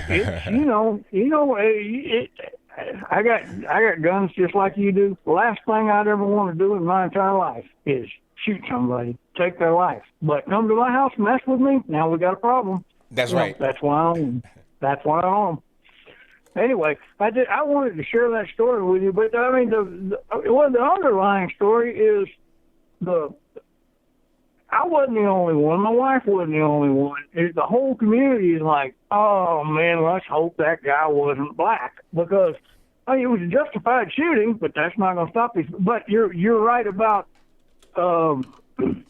Yeah, they probably wouldn't pick coming here, you know. Yeah. Everybody owns guns, and we don't put up with it. But it is bad. It's spreading all over the country. Anyway, I just wanted to share that story with you, and it's great to talk to you. If you ever come to Paducah, I'll take you to Starnes Barbecue. Well, it sounds good to me, man. Thank you for your call. Thank you for your call. I definitely appreciate all right, you. Thank you. All right, now. All right, you too. Bye. All right, shout out to the caller. Yeah, it's sad that you got to be like, man, please let them be white, because that's the way it is now. Like I said before, if you got a white guy to get shot by police, no big deal. ain't no problem. But if he's black, he could be high on drugs, he could be a rapist or whatever. They don't care. They're gonna come out here and protest, and not protest, but really just screech at people, try to fight, and everything else. Shout out to Marie Stark for the donation. She says, "Gotta see that non-POC show tomorrow. Hot topic." Man, I can't wait to do a video on that one. That's gonna be fun because that's gonna just it proves the point that I've been making about these segregated spaces. We're going backwards in time, but I'll save that for then. Let's get back to the calls. 312, you're on the line. Who am I speaking to? ABL, hey, what's up? It's Denny from Chicagoland. How are you, man? Everything's good, man. Can't complain about yourself. I'm doing well. I'm just sitting here. I was turning on the live stream. I tried calling you a couple weeks ago and wasn't able to get through, so I figured I'd give you a shout tonight, and lucky me. Sounds good, man. So what's happening? Well, I'm just sitting here watching the media, and it's just so much hypocrisy. It's horrible. Talking to a friend of mine at lunch today, and totally feels the same way. I just saw something. I don't know if you remember the story from a few weeks ago during the DNC convention, and that 7-year-old kid who those two nasty women that took his hat and ripped up his signs and all that stuff. Yeah. I heard that they are getting charged with a hate crime and all this other stuff. I was totally surprised to read that, but very happy. That's excellent. Hopefully they'll get their just desserts for acting like a couple of savages. That's excellent because, people a lot of times get bullied politically, and there's no real punishment that comes as a result. A slap on the wrist or nothing at all. So I'm glad it's a hate crime because that's what it was. It's pure hate. Yeah. Unlike the whack charge of when they defaced the graffiti in front of Trump Tower, and the couple put some black paint on it, and they got charged with a hate crime. I think I remember you made a video about that, and you mentioned it in one of your videos. I'm like, that's ridiculous. That was crazy. I mean, you're talking about the ground. Like, how was it a hate crime to cross out some stuff on the ground? It didn't make any sense at all. Yep. But this poor kid, I'm really glad that I saw that. But anyway, man, I just wanted to call and tell you that I really enjoy watching your videos. You're very entertaining, number one. That's important, and it's good stories that we don't get from the most of the criminal liberal media that's out there. So I just wanted to tell you that I'm a big supporter. Started watching you probably 6-8 months ago, and enjoy every new video you got out there, man. And I'm just really happy to be part of the ABL fan club, I guess. Well, thank you for that, man. Definitely appreciate you. Yeah, absolutely. I appreciate you too. I'm gonna let someone else go ahead and have a turn, but I appreciate you answering my call, and I'm gonna get back to watching you engage with some other folks. All right, now take care. Have a good one. All right, shout out to the caller. Great call. Let's get back to the calls. The 215, you're on the line. Who am I speaking to? Hi, good evening. Hello. How's everything? Hi, how are you tonight? I can't complain. Everything's pretty good. Everything's pretty good over here in Philadelphia. I'm just calling to express my gratitude to you for your efforts and the time that you put into making these videos and your insights. I'm an attorney out here in Philadelphia and a former Lawyers Guild and far left person, and I am very grateful for your contribution to the information sea that's out there. You're tremendous. Well, thank you. I appreciate that. Now, I got to ask a question. Sure. What made you go from the far left to being wherever you are right now? I mean, are you on the right now? Like, where are you right now? And what made you do it? I consider myself a 20th century Democrat, which may as well be a dinosaur. It was the racism of the left that I could no longer tolerate. I was sold that it was a movement of peace, harmony, equality, and I found that it was just an inversion of standard prejudices, and I said, this is no better than the alternative, and it was too hypocritical. But it was a very long process, and and a very painful process, actually, to decide to break with organizations with which I was very active. Very painful. I don't know if your process in your journey was just as painful or if it was just crystal clear and you moved on. But I had to mourn it. I really did.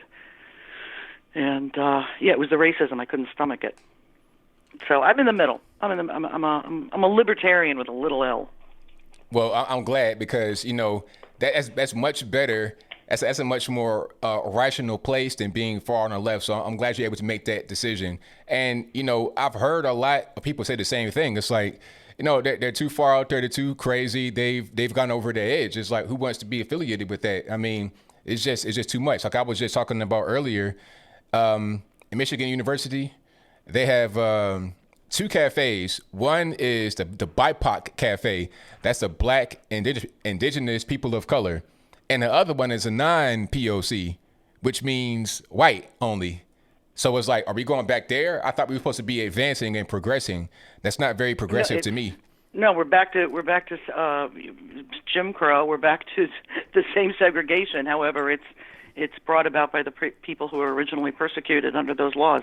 I find it outrageous and humiliating, and especially since the people who are promoting these things are not speaking for the people who feel differently and are shamed into silence or beaten into silence. And I take a lot of guff when I post things. I have a lot of friends on both sides of the table. I'm also in the arts, so I have a lot of very liberal friends, and I've had people unfriend me when I open up issues to discussion. I say, is there another perspective to this? And the response is unfriend.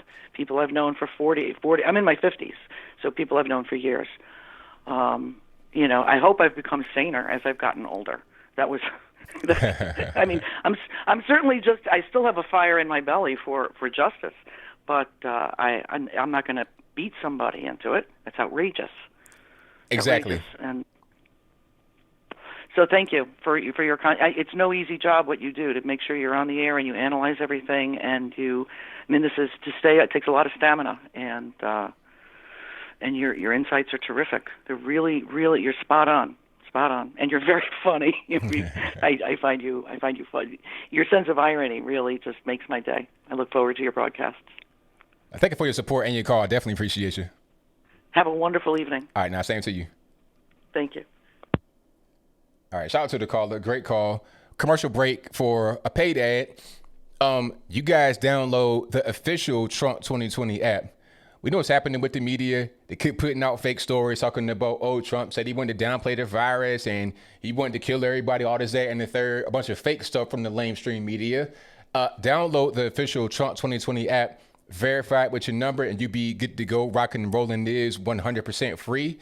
There's a link in the description box and also right here in the chat box as well, right over there over my left-hand shoulder. Beneath me in the chat and also in the description box. Click on that link right there. Get your official Trump 2020 app straight from the Trump campaign. Not any kind of bootleg stuff, straight from the actual Trump campaign right now, today. All right, let's get back to the calls. And you know the number. The number to call is 434-658-1220. 678, you're on the line. Who am I speaking to? Hey, this is Chris ABL. How are you? Everything's good. Can't complain about yourself. I am well. I'm in Atlanta, Georgia. I've been here since the 50s when I was born. My mom worked with Dr. King back in the day, and way back when he died, we went to the wake. My parents couldn't get into the funeral, but we stood in line for 8.5 hours to file along the sidewalk to get into Ebenezer Baptist to pay our respects. My parents befriended the couples in front and behind us. Actually, we were one of only 4 white families in that line, but my mom worked with Dr. King back then. So anyway, I'm just wondering if you are familiar with the 2 women in Brunswick, Georgia, that have purchased a 97-acre tract of land, and they are calling it Freedom, Georgia. This past weekend, they held their first official event. It was the all-black campout for Labor Day. No whites allowed. It seems like this generation's going backwards instead of keeping to move forward. Yeah, and it really shouldn't be like that. Just like I was saying earlier about the cafe. One people of color cafe, the other one is all white. So it was like, okay, what are we doing on college campuses? Are we going backwards in time? They call themselves progressive, but they're really regressing back to a day where we don't want to go back to, that we fought to end. So it's just really strange. Yeah, Go ahead. Yeah, it's both races that are doing this. So it's not just whites and it's not just blacks, but it's just wrong. You know, Dr. King gave his life up for that, and I was raised that we're not black, yellow, blue, and green. We're God's children. You know, it's strange. You peel the skin off of any one of us, we're all identically the same under the surface. And there's not one person out there that would turn down a kidney or a liver from somebody of a different racial background. That's right. It just blows my mind. Yeah, there's this place down by Brunswick where near where Ahmaud Arbery was killed. That is probably the only one, in my personal opinion, that's probably the only one that everybody's protesting about, that he may have been more innocent than what appears to be. He literally was jogging, and I don't think he was scouting out looking for good stuff to, tools and stuff to steal from that home building site. He couldn't put them in his running shorts, It's a shame. All of the rest of them were involved in one kind of criminal activity or another, and I'm really getting tired of the media right now forcing stuff down our throats, saying that they've done a study on the percentage of blacks to run into trouble in a traffic stop against the percentage of whites to run into trouble during a traffic stop. And they're saying that blacks are expressly targeted. But when you start talking about percents, they're only looking at people that were pulled over. They're not looking at the whole entirety of the community where those people live, whether they're black or white. How can you divide the percentages fairly if you're not including everybody? You're only including the people that had a reason to be pulled over because they violated a traffic law. That makes sense? Now, I mean, I see where you're going, for sure. Yeah, I mean, their scientific evidence is not very scientific. Right. Their arguments aren't soundly based. They're just not logical. So anyway, I do appreciate all the work you're doing. You're a voice I listen to frequently. I'm on your squad. And I'm proud to say that I support you. Well, thank you for your call and support. I definitely appreciate you. All right. We'll catch you next time, huh? All right, now take care. God bless you. God bless you. Bye-bye. All right, shout out to the caller. And let's do a few more here. Let's go. Okay. 586 on the line. Who am I speaking to? Hello? Yes, 586. Who am I speaking to? It's Wayne. How's it going? All right, everything's good, man. Hey, complain about yourself. Doing good. Love the show, my man. It's awesome. Thank you. Appreciate it. Yeah, I was calling because, I've been watching a lot of these BLM Antifa protesters and whatnot. And I've noticed, because I'll listen to NPR as well as, watch a lot of different news channels. And I've noticed that a lot of the people on the left are basically just downplaying the entire significance of this basic Marxist invasion. Well, of course, because they know that these people are on their side. The BLM and Antifa, they're on the side of the left. They're the enforcement arm of the Democratic Party. They're able to get things kind of going forward by force that the Democrats can't do by strictly trying to vote and doing things a conventional way. Right, almost like foot soldiers to the party, as some people would say. 1,000% correct. And they're expendable. They don't get paid anything. Well, sometimes they get paid, but they don't get paid from the Democratic Party themselves. They might get paid from some random billionaire out there, but it's kind of a volunteer force that may get paid from external things. It's so to them, it's cheap, and they get things done. They're not linked to them. It's no dirty money. It's all good for them, so they wouldn't say anything bad about them. That'd just be kind of like shooting the gift horse in the mouth. Yeah, I got to tell you, though, I have a feeling it's going to backfire on them. I think there's a lot of centralist people, a lot of libertarians, a lot of independents that are seeing through the smoke screen. Yeah, you're right about that. But see, they're kind of banking on this. They think that if they don't do things in an extreme way to get certain things passed, it won't get passed anyway. Even if they try to appeal to the centrists and the moderates and whatnot, it wouldn't even work. So they'll just say, okay, we're going to spread this by the sword rather than trying to do it the correct way, because the correct way won't work. That's what they could be thinking in their mind. That's just my opinion, but that's probably accurate. Actually, that's quite profound, spreading it by the sword, because that's almost exactly what they're doing. I mean, realistically, have you seen the movie Uncle Tom? When they start talking about how the KKK would keep people from voting Republican, it almost seems like that's exactly what you see happening now with the Antifa. It's the same thing. There's no difference. It's the same exact thing. And people are already getting killed and everything. It's the same. And then when somebody gets killed, it's like the KKK mixed with ISIS to a certain extent. Because I saw one person, I think it might have been Aaron J. Danielson, a Patriot Prayer, may he rest in peace. He got killed by an Antifa member. And then a bunch of them from Antifa recorded this video to put it online talking about, okay, we took out the trash, we didn't need any help to do it, we could defend ourselves. It's the same thing ISIS does, and they want to have to be publicly known. They go back to the whole lynching thing. You want it to be publicly known that you did it, and it's kind of a deterrent. It's the same thing as a Klan, just an updated version. Yeah, what I thought was interesting is, I'm from Detroit, and what I thought was interesting is when Trump was saying, hey, I'm going to be sending troops out, the mayor of Detroit was basically saying, hey, we haven't had a problem with looting, which is true. We haven't had that much of an issue with that in Detroit. But he said, send some ATF agents to help us keep guns off the streets. And as far as I know, there still hasn't been any looting or anything in Detroit. I live 3 miles out of it. So it seems like we're spared for once. Usually Detroit's hit pretty heavy whenever stuff hits the fan, Right. But I enjoy your show. I just wanted to call and say hello and keep up the good work, my man. And I hope all goes well for you this election. Have a good one. Well, thank you for the call. Definitely appreciate it. Yep. Bye. All right, let's get to the next call. And let's go to 416 on the line. Who am I speaking to? 416 hung up. 801 you on the line. Who am I speaking to? I hope so. ABL, how are you this evening? I'm doing great. How about yourself?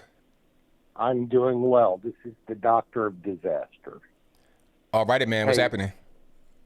I wanted to tell you, I've got some things coming out over the next couple of weeks that, as a research scientist, I've investigated. And one of the things is that there is a law on the books that forbids intimidation in voting, and I'm putting out a PSA that will encourage people when BLM and Antifa try to sway their vote to use it, including the phone number of where to go. And then the other thing I've got going on is I took everything that I could find on the coronavirus for the first 60 days, and I put it into an Excel sheet, and I extrapolated everything. And it appears like the administration as a whole did the right thing, but there is one piece of the administration that it looks like they were trying to undermine everything. Okay. One agency was trying to undermine everything. So, it's not a silver bullet, but it shows a lot. Right. So, the left is just pushing everything they can, especially lies. And, I'm trying to prove that they are lies. Yeah, I think that once time progresses and what you're doing, and once you combine that with what others are doing, we'll be able to get down to the bottom of the lies that are going on and get them out there to the world so we all understand what's happening here. Absolutely. Well, we know what's happening. We just have to prove it to everyone else. That's right. Absolutely.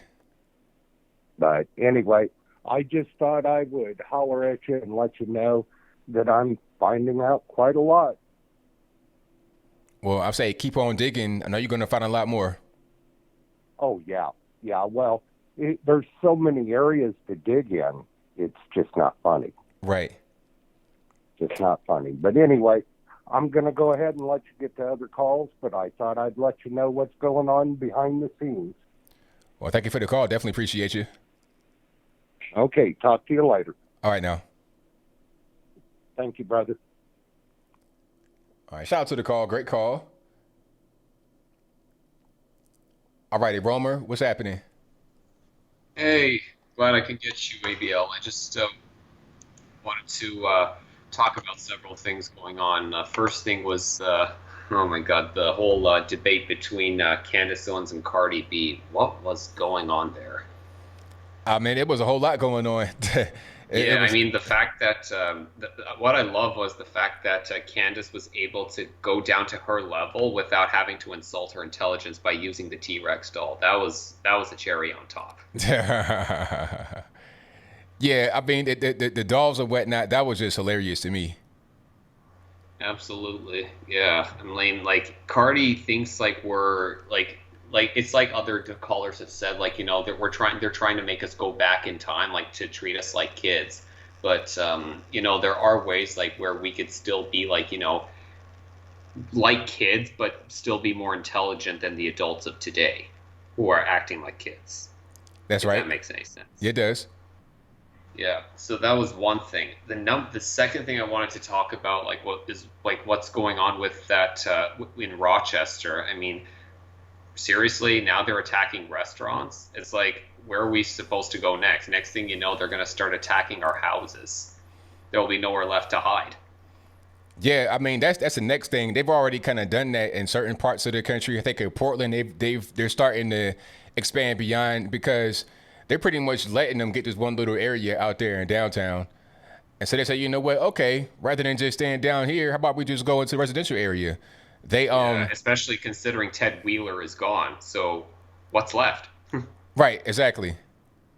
Yeah. So that was number 2, and then number 3 was the Byrock, the cafe that they just announced. Like, what was that? I mean, that's the new woke wave. I mean, you got to have a space for Black, Indigenous people of color, so they got to have their own space, BIPOC. And then since there's no space for the whites, they got to have the non-POC space. So now we're back to segregated places. That's where we're at nowadays, because they're so woke and they're so progressive and aware of what's happening. Right. So, yeah, it's like they didn't learn anything in what happened in Australia 4 years ago. They decided to also make a cafe, but that was going to be exclusive to women. That cafe went bankrupt 2 years later. So it's like they don't realize that agendas does not equal profit. It actually equals bankruptcy. So that's all I really wanted to talk to you about. So thanks for inviting me on. I know you got a lot of people going on. So thanks again. And keep it going. All right. Thank you for the call, man. Definitely appreciate you. All right. Take care. All right. Let's get to the next one. And let's see. 770, you're on the line. Who am I speaking to? Hey, Anthony, it's David, man. How you doing? Let me mute this TV. All righty. Doing all right now, buddy? Everything's good, man. How about yourself? Oh, man, we're good. David and Miss Lisa, thank you for taking our call right off the bat. All righty. Hey, what the person was asking earlier about the college campuses. Mm-hmm. You know, I listened to a deal on Tatum the other night, and he was talking about the privilege of star football players, you know? Yeah. Imagine they could go anywhere they wanted to, is the way he put it. Oh, yeah, they could do whatever they want. I mean, they got the money to do whatever. Yeah. Hey, man, have you heard anything about the double voting here in Georgia? No, I've not heard about that. I hadn't heard a whole lot about it, just the bits and pieces. They said like 1,000 people double voted, something like that. I don't know. I mean, I just want to bring awareness to the mail-in voting. Our Corona-19 numbers are going down throughout the Southeast. We can all go vote. No big deal. Yeah, it's hey, not. Man, keep on doing what you're doing. I think Lisa wants to ask you something. Okay.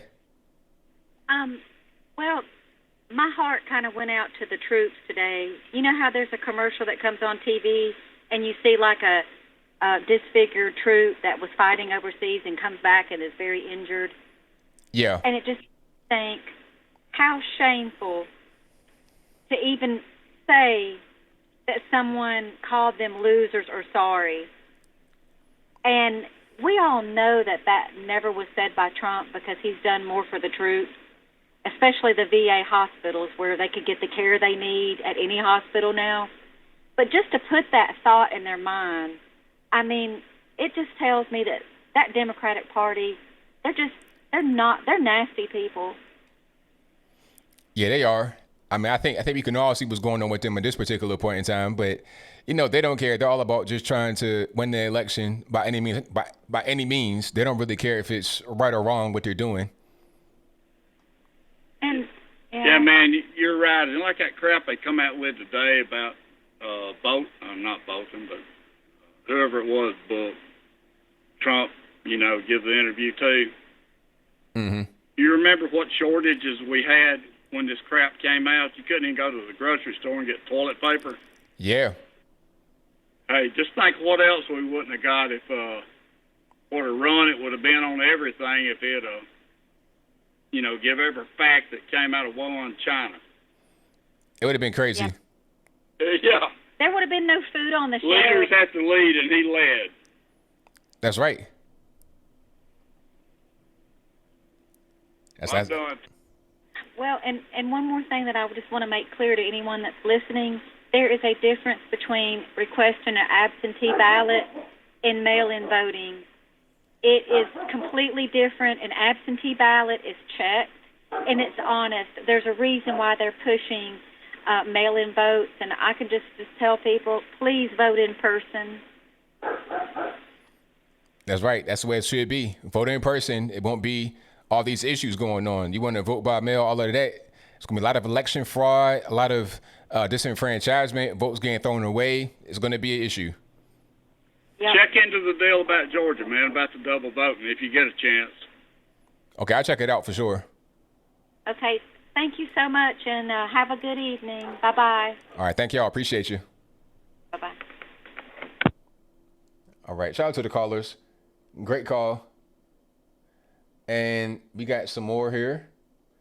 503, you on the line. Who am I speaking to? Oh, hey, ABL. Is this you? This is me. Wow, I'm so happy that you took my call considering I have a Portland phone number. No, it's okay. I don't discriminate. Hey, well, I've been watching your show. I have recently taken the red pill. It's so exciting to be on the show with you. But I'm calling in to report, have you heard about all the wildfires in Oregon right now? Yeah, I've seen some of the pictures with the red sky and everything. It's really crazy. Yeah, it's absolutely insane. I don't know if you have any opinion about this, but in my neighborhood where I live in southeast Portland, there's a big pallet yard that was set ablaze. And in central Oregon, there in Medford, there is a Costco that was set on fire. So I'm kind of curious what you think. If you think this could be possibly like Antifa or a possible lead-in to get people into the FEMA camps. Well, I don't know about the FEMA camps, but it could be it could be anything really. It could be Antifa. That's possible. It could just be the fire that's out there. I mean, who knows really? But Antifa is most certainly possible. We've seen them set fires already. So it's not a big stretch to say they're going to set something else to make it to, really do some kind of big domestic terror type situation. Yeah, it's so scary because there was the pallet yard that was set ablaze next to my fiance's parents' house. They actually did apprehend some Antifa members, and they also have been blocking highways for emergency vehicles not to be able to get through. So as always, it's crazy here in the liberal cesspool that is Portland, but I just wanted to call and kind of check in with you about that, and I really appreciate everything you do. You know, I really hope that, I don't know if you know this, but in Oregon, mail-in voting is mandatory. Oh, really? So you cannot go in person? You cannot go in person into a booth. What they do is they mail your ballot to your house, and then you can either mail it back or you can drop it off on Election Day, but you can't, like, actually go in and place your vote. Wow. Crazy.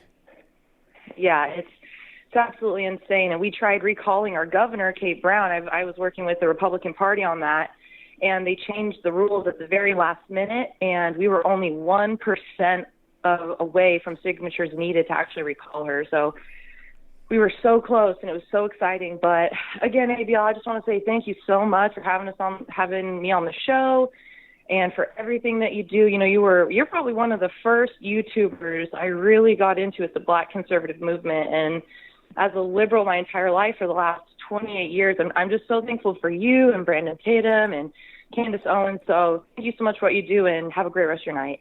Well, thank you for the call. Definitely appreciate you. Yeah, have a good one. Bye. All right. Shout out to the caller. Great call. Let's go to the next call here. Our caller on the line. We're speaking to 727. Are you there? Hello? I'm right here. Who am I speaking to? Oh, my name is Wes. Am I online right now? You online right now? Oh, okay. Excuse me. I'm sorry. Thank you for taking my call, and I love your show. I've only been tuned in for a few minutes, but I'd like to comment on something about the black and white issue, and I've never heard it said on TV. Anybody that's taken biology 101 will tell you that there's no such thing as white people.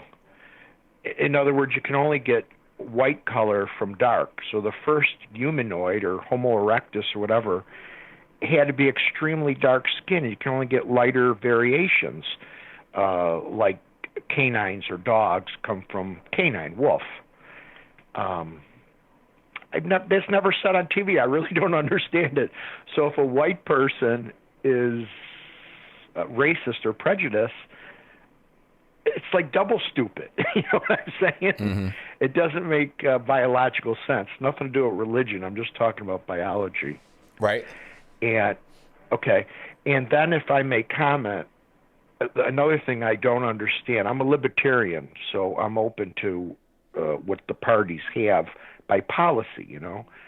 I don't understand if you live in a city like Los Angeles, San Francisco, New York City now, and you've seen how the Democrats have wrecked New York City, which is the jewel of the country for a city. I don't understand, and it's my ignorance. I don't get where they would possibly want to vote Democrat. I can understand if you've been a lifelong Democrat, but you have to see what it did to your neighborhood, how dangerous the subways are, the crime rate, you know, et cetera, et cetera. What in the world would make a person want to? I just don't understand. Perhaps you can enlighten me. But thank you for taking my call, Anthony. I really appreciate it, and I'm very proud of the job you do. Keep up the good work. Thank you for the call, man. Definitely appreciate you. Thank you. Now, I'll answer what he said about voting Democrat, why they want to do it, because they don't know any better.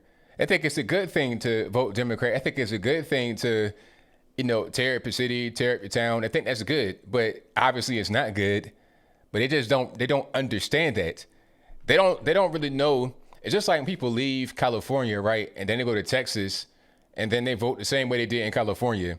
They were escaping California because what was happening, the, you know, super expensive, big high taxes, drugs everywhere, doo-doo on the ground, all type of stuff, right? You're escaping that in California, and then you go to Texas and vote liberal again because you don't understand that the way you vote is bringing that about. You think it's something else, some kind of other societal ill, but you don't realize how important voting is, both nationally and locally. You don't get it until you go somewhere to do the same thing and then bring the same problems with you.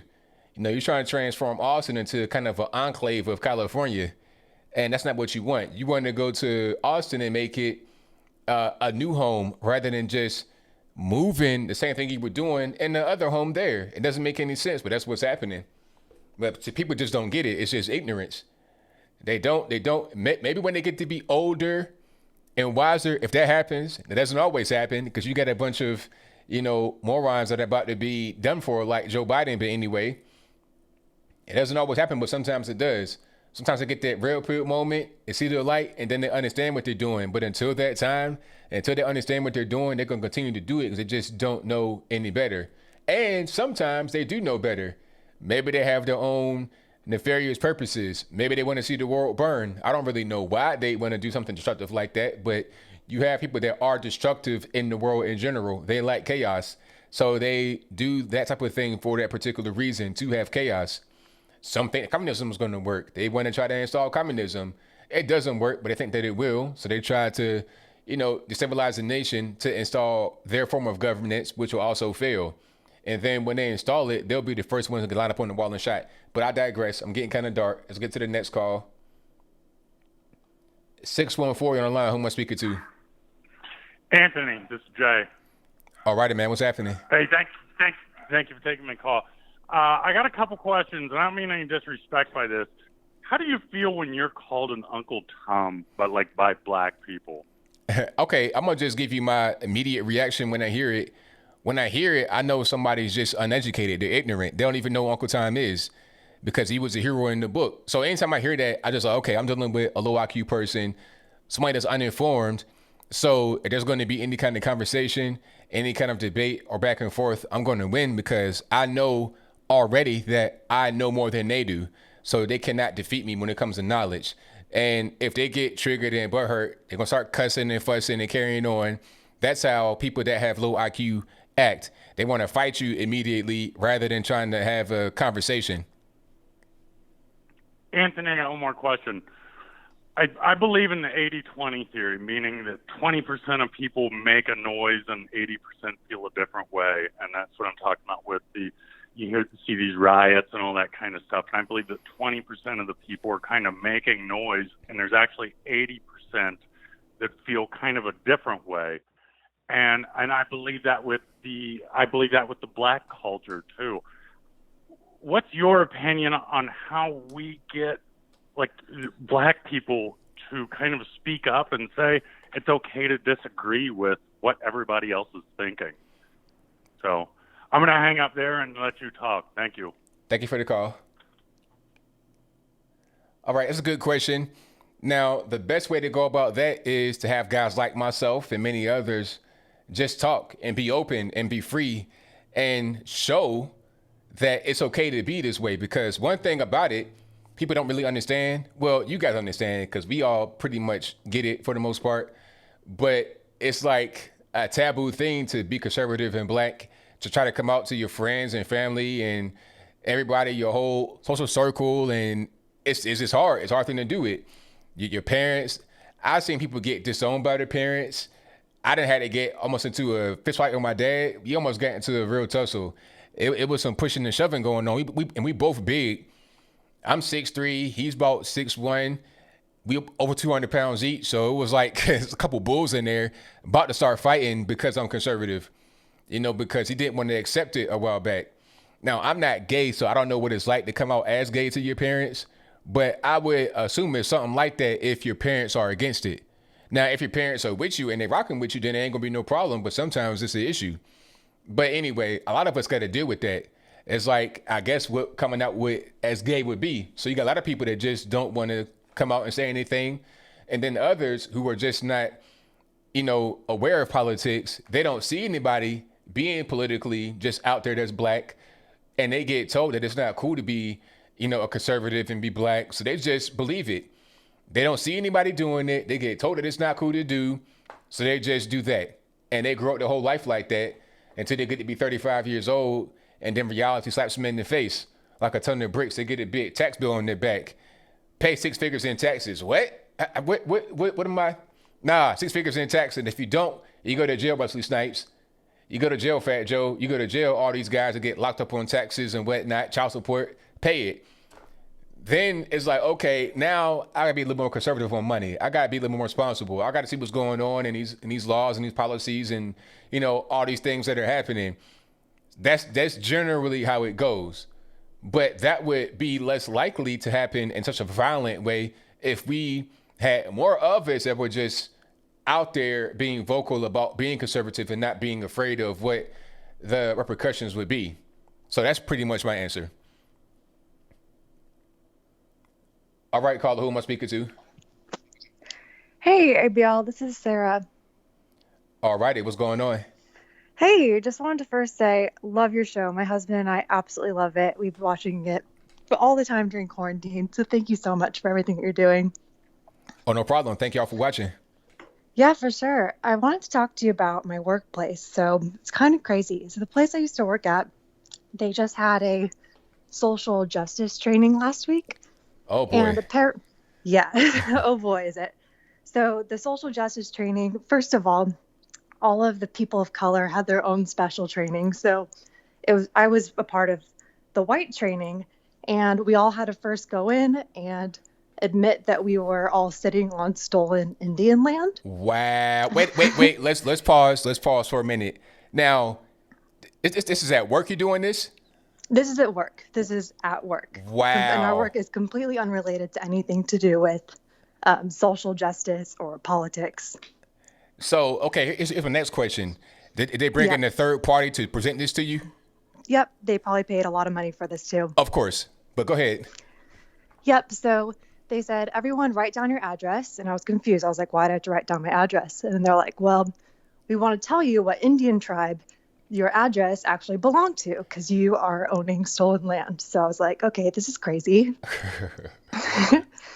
So that was the first thing. And then we all had to go around and talk about if we wanted to be addressed by a different pronoun, which nobody did. Everyone has their own pronoun that they're happy with, but they wanted to open up and say, if you have a pronoun, like you need to tell the group now that you would like to be addressed as. It was just some crazy stuff, and it made me so uncomfortable. I'm a conservative. Everyone at my work is very anti-Trump, and it just made me so uncomfortable. And I wanted to hear your advice. As someone who is a closet conservative, how do you deal with just having to go to the workplace and basically being told you're on stolen land, you have white privilege, all of this crazy stuff. You have to own your pronoun. It seems so crazy. Like, I can't believe that this is real life, Yeah, that's really crazy. Personally, I can't really relate to that type of situation because, I've always been self-employed, since I've been 21. So it's hard for me to even really understand the corporate world. I never been in it. And I'll be 36 this month. So this has been 15 years of my life I've been doing this. So I don't really know what to actually do there. What I would say is just, if you got your job and you need it, I would say you got to do what you got to do. But what the reality is. They're trying to tell you all these things. It's kind of just some kind of symbolic thing that means nothing. It's just a thing you got to do is all right, and then that's it. And you're not going to carry it with you. That's probably my best advice. And if it's to the point where it's pervasive and you're dealing with it every day and you can't get beyond it, you can't get past it, and it's hurting you, it's affecting you in your personal life, then I may say try to find something else. But I know that people need their jobs. It's serious out here. The economy is still trying to recover. So I wouldn't say just leave. I would say hang on to what you have, but just try to filter that out of your personal life if possible. And when you're at work, just realize, okay, it's work. That whole thing with, the third party coming there probably getting paid 80 to 100 grand to tell you some stupid stuff like that. It's dumb. It's retarded. And that this is just kind of a formality at work, and you can just leave it there. Sure. I'm just rolling my eyes. And yeah. I have another conservative friend at work, and we just message each other and laugh and say, this is all bullshit. But that's basically what they said, that they're just if you're white, you're privileged, and all of that dumb stuff. And it really offended me. But that's why I love your show. I feel like it's so common sense, and anyone can just listen to it and be like, this makes so much sense. And it makes it so easy just to laugh at the bullshit. Well, you Sorry can't. for cussing. Yeah, it's all right. But I understand where you're coming from, so I kind of just let you rock. So I understand. But I thank you for that. I really appreciate you for your support and for watching. Yeah, thanks, ABL. I appreciate you. Have a great night. Same to you now. Bye. All right, shout out to the caller. Yeah, I was feeling her on that one, so I wasn't even really tripping about that, about the curse, little curse word, because she's on point, and people are calling me with that. They're saying, hey, my job. They're telling me you got to have this woke training, and it's just crazy. But like I was saying, I can't really relate to the corporate world. I knew that when I was young, like when I was a teenager, that I would not be fit for the corporate world. I knew that early. Because I'm too big, my personality is too big. I'm too overbearing. I'm too, the way I'm talking right now is the way I talk. So I got a loud voice, big tall black dude, super smart. It's just not a good fit because they kind of want you to be like part of the culture. I can't do it. Now, if that's what you do and you got to make a living, I understand. I get it, because if I wasn't able to be successful or have any kind of way to make money on my own, then I would have had to do it, or something else. Like I was saying to you guys before, when my graphic design thing wasn't going well, I was going to be a firefighter and do that, because there was opportunities to do corporate stuff, but I was like, no, I rather would run in and burning buildings and be in the corporate space. But not everybody got to do what they got to do. That's the best way I can put it. So shout out to everybody. You guys are good. Let me get to the next call. All right, Tariq, what's happening? Hey, man, what's up, ABL? Everything's good, man. Can't complain. Yeah, man, my bad for being loud in other programs, man. I'm on speakerphone sometimes, so I don't know if you can hear me. But man, it's just a lot going on, man. And what I realized, ABL, is that I think under the Trump presidency, man, I didn't realize just how bad the black community was when it came to politics, man. I think before it was just like, yeah, they vote Democrat, but I didn't really see to the extent, man. And what was really an eye opener is Ice Cube. Did you see Ice Cube's Twitter? I've been seeing it a little bit, but Huh? Oh no, I was asking, did you see the videos that he puts out? I see some things, but I don't see all of them, but I do see some of it, and I see it's kind of like the wheels kind of turning in his head. Yeah. Basically, what Ice Cube is saying, the black vote shouldn't be free. Meaning, if you're African American, you don't see yourself getting anything out of a president. You just don't vote just to be voting. You know what I'm saying? And I'm looking at the comment section, and I'm seeing black liberals. It's only black liberals, bro. They feel threatened by this. Like, they're literally like, your ancestors died for you to vote. Therefore, you must vote. And they're like, if you don't vote, then Trump is going to remain in office. And the problem I'm seeing with black people is that they have been brainwashed that our ancestors died for us to just mindlessly vote, meaning we don't know what we're voting for.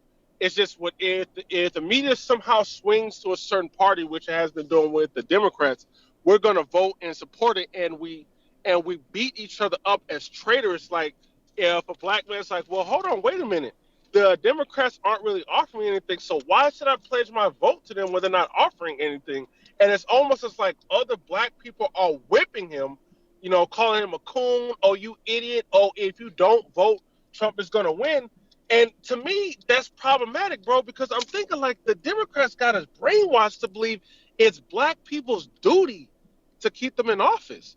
They are literally saying when black people took the route of staying at home, Trump got elected. I'm like, okay, and so what? Like, Trump is elected, but how has your life changed? Like, what financially changed in your life? Like, what policy has Trump enacted that hurted black people? And none of them can answer that question. But yeah, bro, I'm seeing like the black community is really, bro, they have really done a number on us, like the liberals. And when you see Candace Owens get into a Cardi B like that, that really exposed liberalism. And I'm pretty sure the Democrat Party was telling Cardi B to chill, because Candace Owens was slaughtering her, man. Oh, yeah. And it really, bro, and what you made in your video is right. it really woke the other side up to what Candace Owens was saying, because people were seeing Candace Owens' response. Cardi B had no response, bro. All she was just saying is that, you are a coon, you are a bootlicker. And then she said that you are messing with the white man's peen, because I guess she's married to a white man. But what's interesting about what Cardi B's statement was like, well, Kamala Harris is married to a white man. Like, it's funny that y'all ignore that. You know what I'm saying? But when it comes to a conservative that's married to a white person, now they are race trading. But then you got Miss I want to act like I'm black when it's convenient, Kamala Harris, sister girl, and is snapping her neck, and all up in our community trying to dance, trying to be black. You know what I'm saying? And you guys give her a pass. So yeah, man. The other thing I just want to ask you, man, was this. I don't know if you heard about Bob Woodard's book coming out. Did you hear about his book coming out? Yeah, I did a video about that whole downplay the virus, all that. I did that.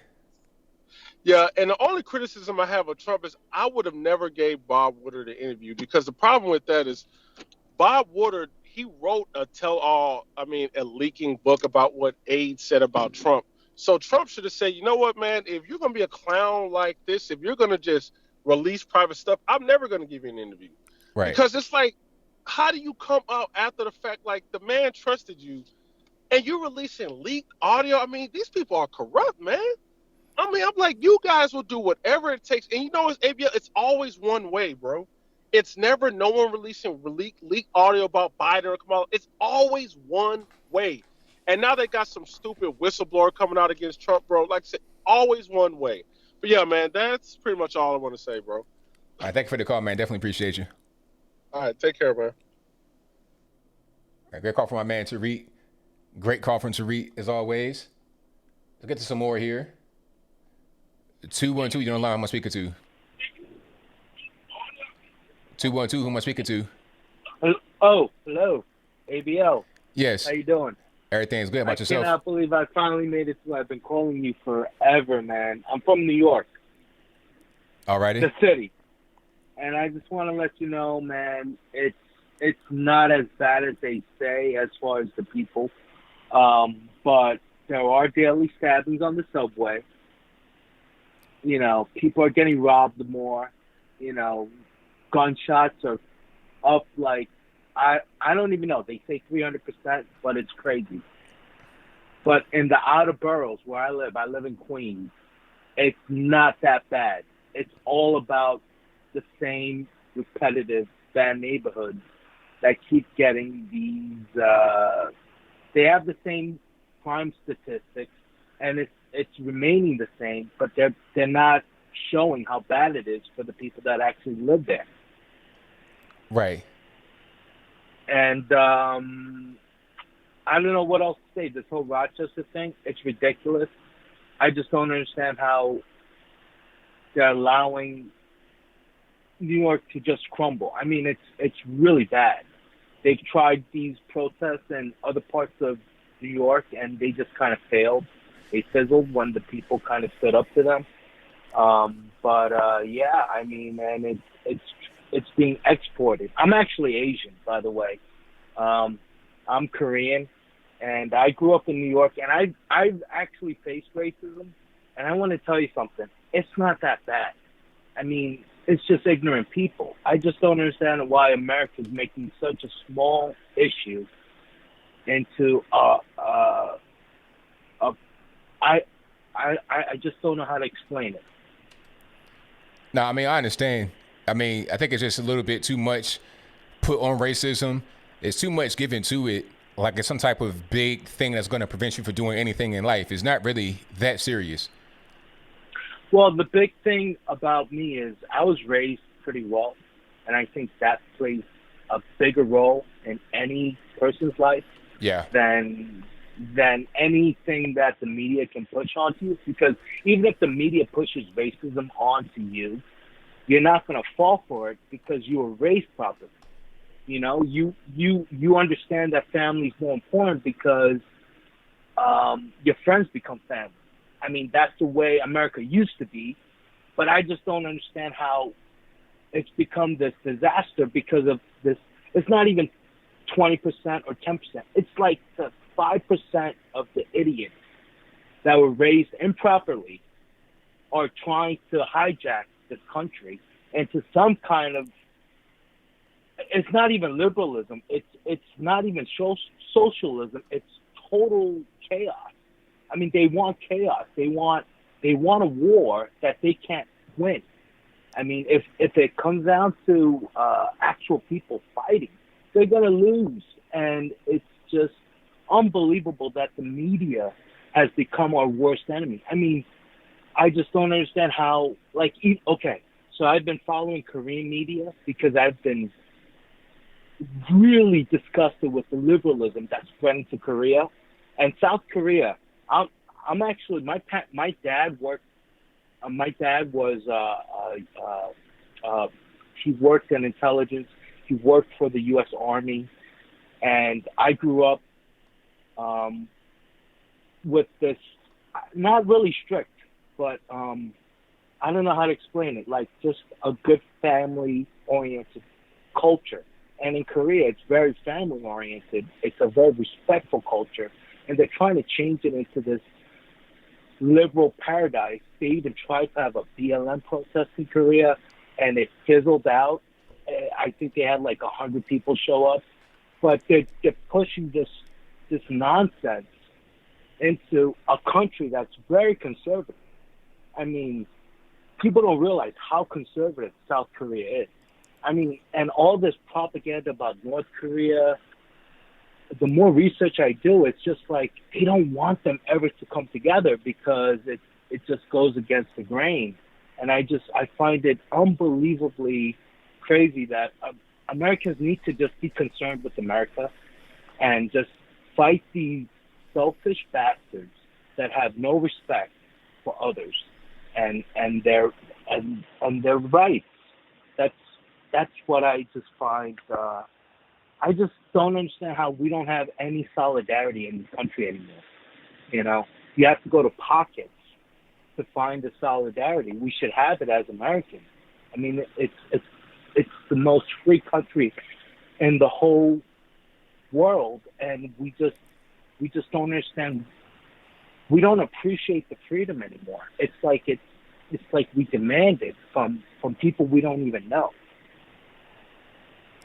Right, and you're right. And it just sickens me because I'm Asian. I'm supposed to be oppressed, but I don't feel oppressed. You know, I just don't understand, like, hard work. If I'm a big history buff, and I read a lot of Thomas Sowell, and Thomas Sowell says this. Basically, he studied the whole world, the economy of the whole world. He looks at Asian countries. He looks at Russian countries. He looks at European countries.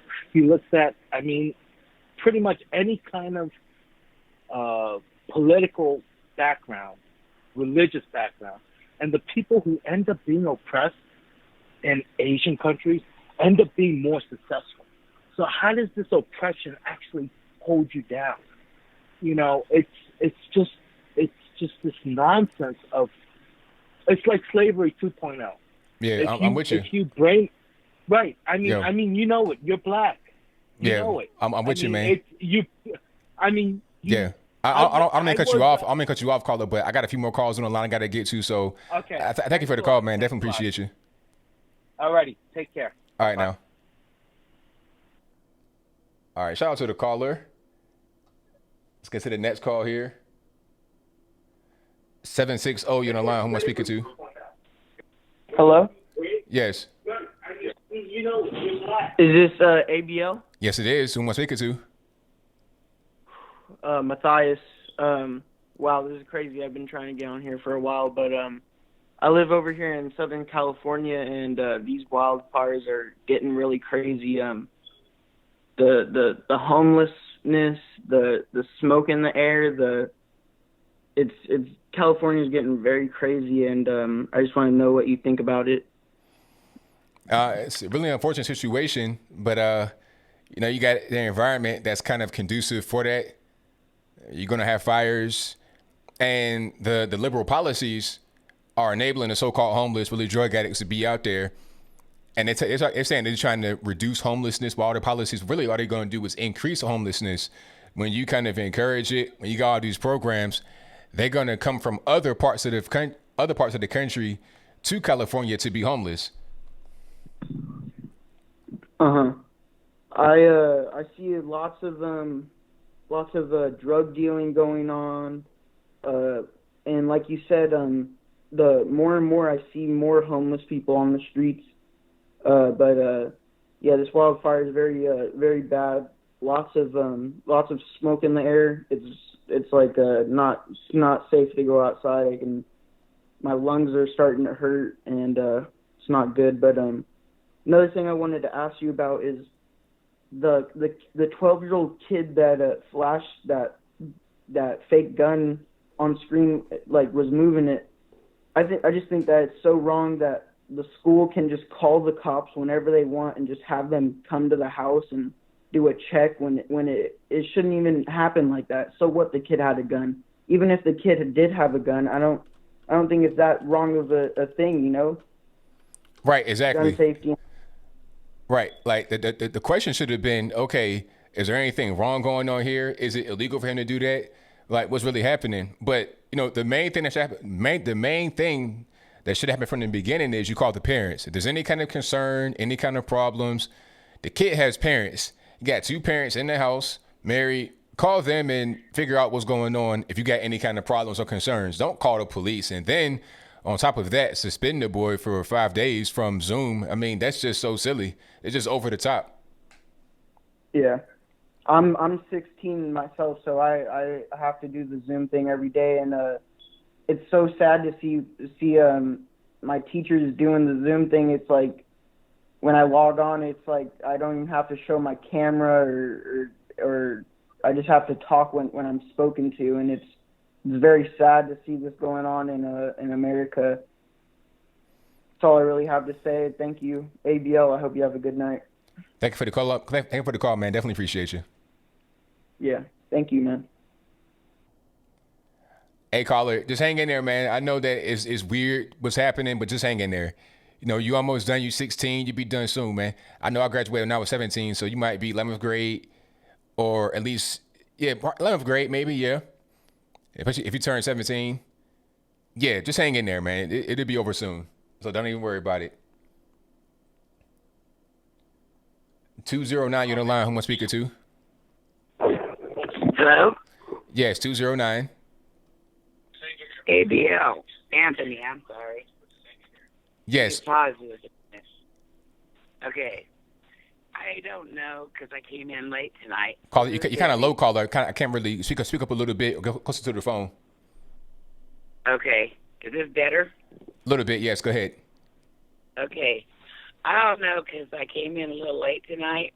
So I was wondering, did you hear about those two 21-year-old girls that got busted and they got felonies for like a family? They messed with a family that was outside a Democrat convention or whatever. And they took this little boy, like I think he was 7 years old, his hat, MAGA hat, and sold it. And they got like felonies on them now. So they're two 21-year-old white chicks that are going to go to prison probably. They said they could get like 15 years. Well, they earned it, so good for them. Yeah, I know. That's, great. And as far as like white privilege is concerned, I don't believe in that. I'm white, I'm poor, and there's a lot of, different ethnicities that are out there that are richer than what. So I don't understand what's going on. It's just really crazy. However, the Democrats, as well as I do, are doing all this crap. And I just somebody messaged me this thing from a pastor, and I can't remember the pastor's name, but it says that they lied to us, and it talks about the CDC, and it says that they went in quietly and changed their numbers, and that like only 9,000 and some deaths were actually coronavirus deaths, and the rest were, other things wrong with the people. And it really went into detail. And it was a pastor talking about this. And it's a YouTube video, so you should be able to pull it up. They lied to us. And check it out and make sure it's real or whatever, because it has a lot of important stuff on it that could make people really realize what's going on. It's good versus evil. And it's like, I'm sorry, I just got to say this. It's like people need to start rebuking Satan constantly, to get him out of the United States, or just, yell Jesus, Jesus, Jesus, because demons tremble at his name. And it's crazy. If we don't get God back in where we need him, and they talk about the churches and the schools being closed and everything, it's really good. And I don't think a pastor would lie, but if you check it out, you could find out for sure. It would make a good story if it was real. Yeah, I'll check it out. That's all I got, Anthony. I'll let you go. I know you're busy, but I just wanted to let you know those couple of things. Well, I thank you for the call. Definitely appreciate it. Did you hear it. about the boy, though? Yeah, I did. I'm going to look more into that, though, but I have heard about that. Did you hear about they lied to us, too? About who lied? Basically, the Democrats and, how all this stuff that the Democrats are paying for to take over and make us a communist state. Oh, well, they've been doing that for a while. It's really a good YouTube. Yeah, I'll check it out. I'll check it out for sure. Okay, don't forget. They lied to us. All right. Talk to you later, Anthony. All right. Thank you for the call. Bye. All right. We got time for a few more calls. We got about a half hour left. Thank you all again for being here. Like the video if you've not liked it already. And if you're not subscribed yet, I don't know what you're waiting on. Go ahead and subscribe right now. And click the bell right beside the subscribe button. When you click that bell, you're able to get notified whenever I go live and or post a new video. Let's get to the next one. 952, you on the line. I'm speaking to. Hey, Mr. Logan, this is Jeff. How are you? Everything's good. About yourself? Doing good. Calling up here from Minnesota. So, pardon me if I'm a little nervous. I get a little starstruck. That's all good. So America, 1776 to 2020, is that what we're looking at here? At the end? That's what they want, but nah, we're not going to let it go. We fought real hard to keep it, and we're not going to let it go that easy. Well, exactly, man. This is our country. I just hate to see where it's going here. I mean, this is the worst I've ever seen it. But I just got to say, like, do the Democrats really think that the majority of us Americans are that easily swindled? I mean, I can't believe most people are going to buy into this stuff, Yeah, I mean, that's what they think. They think that this is going to be a thing that really works, but no, this is not really going to work the way they think. It's going to actually work against them because people are tired of it. They think that they can bully people into doing certain things politically, but they're going to get the opposite result. I mean, they're basically just doing the same old tricks that they've done for, hundreds of years. I mean, you don't even got to read a history book. Just watch a History Channel documentary and it'll tell you everything you need to know. I mean, it's just the same old stuff with a different song, That's right. But I got to say, like, it does concern me because it just seems like they've riled up their foot soldiers a bit too much, and I fear that they created a monster and they won't be able to rein them back in, so to speak. You know what I mean? I mean, I heard Reverend Al Sharpton, and I use that term loosely. I mean, if he's a man of God, then I'm JC himself, right? Right.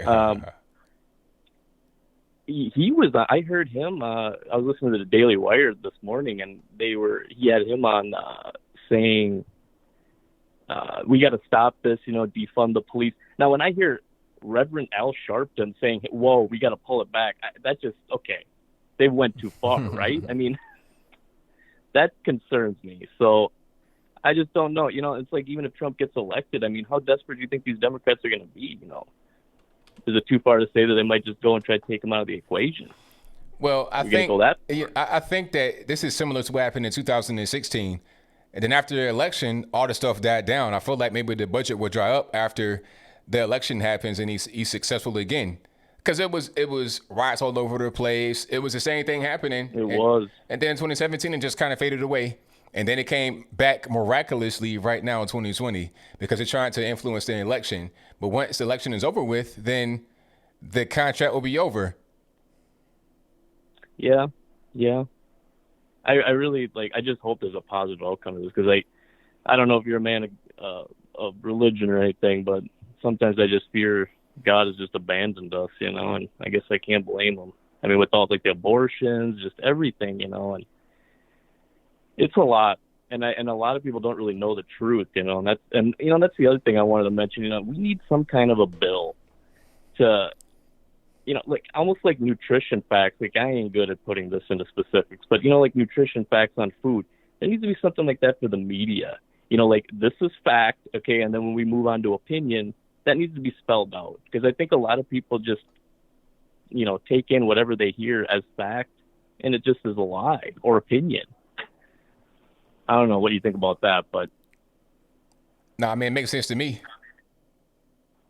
Some kind of a warning, but yeah, Trump 2020. I just discovered your show about a month ago. Love it. Like I said, I was Daily Wire and now you, and I'm hoping to find some more here because there ain't a lot when you turn on the cable. Yeah, it's kind of slim pickings, really. Yep. All right, keep doing what you're doing, brother. Thank you. Thank you for the call. I appreciate you. Bye. All righty, let's get to some more here. And let's go to 407 on line. I'm speaking to you. Everything's good about yourself? I'm doing good. My name is Hector. I would like to, I'm a Hispanic from New York. I wanted to address head on the systemic racism conversation that has been created since the 1970s. And I have witnessed this as a 55-year-old man growing up in the ghetto of New York City. And I like to share firsthand experience on how clever the Democrats are at doing this, to the point they literally hypnotize you into believing it until you deal with other people on the other side and then have your own, as Candace Owens like to say, an awakening. Right. Am I live on the air right now? You're live on the air right now, boss. I apologize. Let me start again. My name is Hector. I grew up in Brooklyn, New York. And Anthony, I've been listening to your show for about 4 months now. You are doing a great job, young man. Keep it up. I feel like you and Candace are waking people up. And here's my story. I used to live in the ghetto in New York City, right near the triangle of Brownsville, Bushwick, and Bedford-Stuyvesant. If anybody familiar with that, really nice place back in the 70s. And I grew up in a Democratic house where I was always told the white man is keeping you down. But I noticed that when I went to elementary school, I had all white teachers, 1 or 2 blacks, maybe 1 Hispanic, and these white people would commute into town. Our nice little neighborhood kids would terrorize their cars, and the city would have to pay to refurbish their cars, but we're the ones terrorizing them. And I was always told, the white man's keeping you down, the white man's keeping you down, the white man's keeping you down. And I was 14 years old. I got a job outside of the ghetto. When I go outside of the ghetto, I work at a little McDonald's in Queens, all white Jewish people. I'm treated with respect. Nobody talks about race. I go back home, and I'm told, hey, they're trying to pull the wool over your eye. Meanwhile, I was told, hey, just get a high school diploma.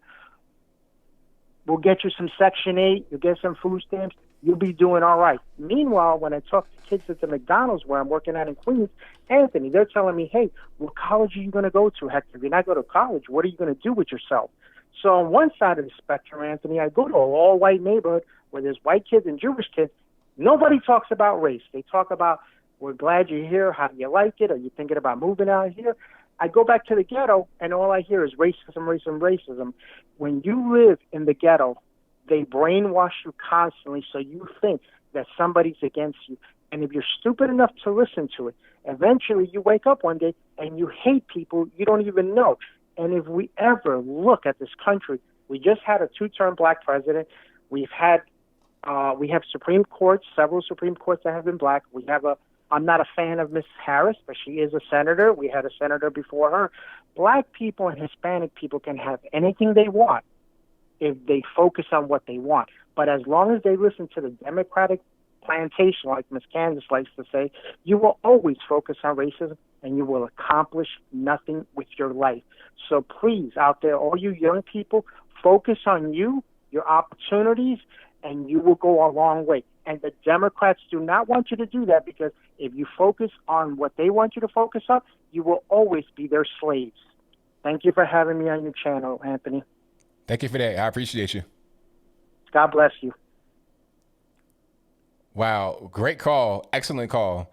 He hit it right at the park. I'm talking about fast pitch softball, curveball from Randy Johnson. He hit it like Barry Bonds, Mark McGwire, straight out the park, straight into the water in San Francisco. You understand what I'm saying? Like, he hit it straight out. That was right on point. I've gone through the same thing, same kind of brainwashing. You in the ghetto because that's what they know in the ghetto. That's how they are. That's why they're there. That's their mind state. But once you leave that, then it's a whole different game. It's a whole different ball of wax. You know, just like when I was in this after school program when I was in middle school, and I had that mind state that was not of the ghetto, although I was in the ghetto. I was breaking away from that. And when I was in school, my classmates, a lot of people that I knew there, they were not in the ghetto. So one of my classmates' dad took me home because I needed to ride back to the house after my after school program. I can kind of see when I pulled up to where I was living at, he kind of was shocked because I'm in the hood. He probably didn't think that my mind state would be right there in that, because when you in that environment, you thinking a particular kind of way. You know, that's just kind of how it is. But once you're able to break out of that, then it's great. It's a beautiful thing. Although it can be hard, because when you go back and you want to break away from that, then you call all kind of names, you bullied, and you kind of, but I always been kind of my own person anyway, so I didn't really get that too much. I did get it a little bit, but I didn't get a lot of it until I got to be grown, which is a whole different story. Let's get to the next call. 330, you're on line, am I speaking to? Wait, got it. Hey, am I on the line? You're on the line right now. Who am I speaking to? Hi, this is Shay. My name's Shay. I'm calling from Cleveland. Well, I'm actually calling from Kissimmee, but, I'm from Cleveland, so I'm going to represent that. How you doing, Anthony? Everything's good. Can't complain. About yourself? I'm doing very well. I really wanted to call in because the guy before, because I was watching your live stream, he called in, he was talking about he was from the Bronx and stuff. I totally was about to call in and talk about that same thing. Like, what I don't understand is how is we, as black people, protesting, okay, for police brutality when we still got young men in the neighborhoods killing each other at an all-time high. But I just don't understand that. And I know I came in late on your show, and I've been watching you for a couple months, and I'm going to tell you, I'm going to big you up because you really be hitting a lot of things on the head, okay? But I just don't get that. Like, I don't understand, what is the point of protesting police brutality when we ain't even protesting black-on-black crime for real? It doesn't make sense to me. You know what I'm saying?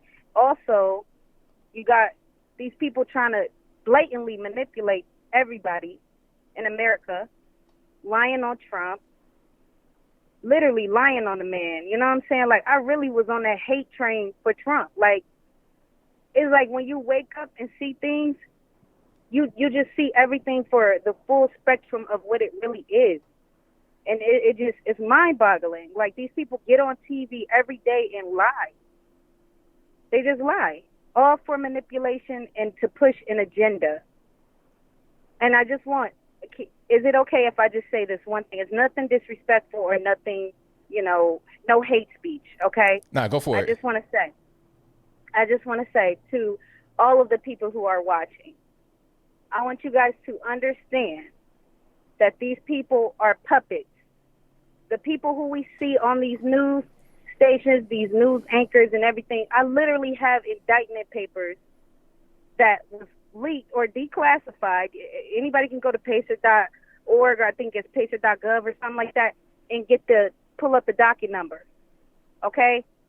Joe Biden, all them, Barack Obama, all of them is on an indictment right now. Those people are puppets. The people who fund these people, are the people who are actually controlling them and their narrative. That's why they don't talk about the riots. That's why they always pushing this peaceful protest agenda. Like, it's not peaceful protest. Do you know I met a Black Lives Matter? I'm a truck driver also. So they sent me up to Kenosha. Don't know why. I don't know why. And they see what's going on. Okay? I met a Black Lives Matter protester, a black dude. He was pretty cool, down to earth, right? And, you know, again, this is no hate speech or anything. But I asked him, I said, so, and I don't hate anybody, but I did ask him. I said, are you a part of, like, a feminist organization? Like, are you a part of the LGBTQ community? And you know what his response was, Anthony? What's that? He was like, hell no. He said, hell no. He said that. And I was like, well, I mean, do you know what the initiative is behind BLM? Have you actually read this? He like, nah, I didn't read anything. I just know that Black Lives Matter. Like, we need to put the black dollar back into our community. What? I'm like, dude, I pulled up blacklivesmatter.com, what we believe. Anybody, any one of you guys who's listening, you can pull this up too. Go to blacklivesmatter.com, what we believe. That is their full manifesto. Start from the bottom up. Okay? You start reading from the bottom up, it tells you it's a queer affirming movement. They're trying to dismantle cisgenders and nuclear families and all this crap. That has nothing to do with Black life. It's mind-boggling, man. Like, and then Antifa is nothing but a play on the Nazis, anti-fascist movement from back. I don't even have the dates because I'm so freaking frustrated with the situation. It's a very detrimental time, okay? And I just feel like people do need to stand with Trump. They're not going to hurt Trump, okay? They're going to try, definitely, especially on election night because they already lost. But we need to stand by him, and especially black people. Like, stop talking about he's a racist and this, that, and third, because if you actually do research on Joe Biden's career from 1967 to 2020, he was a racist, known racist behind the scenes. Let's be very clear. And this is another thing I want to just pinpoint, Anthony, if I can. I know you got other people who's probably waiting. It's probably like, I don't know. I just want to get these points out. Is that okay? Go for it. I don't want to take up You got a little bit of time. Okay, cool. Okay, bam. So remember this, guys. Joe Biden is from the previous administration.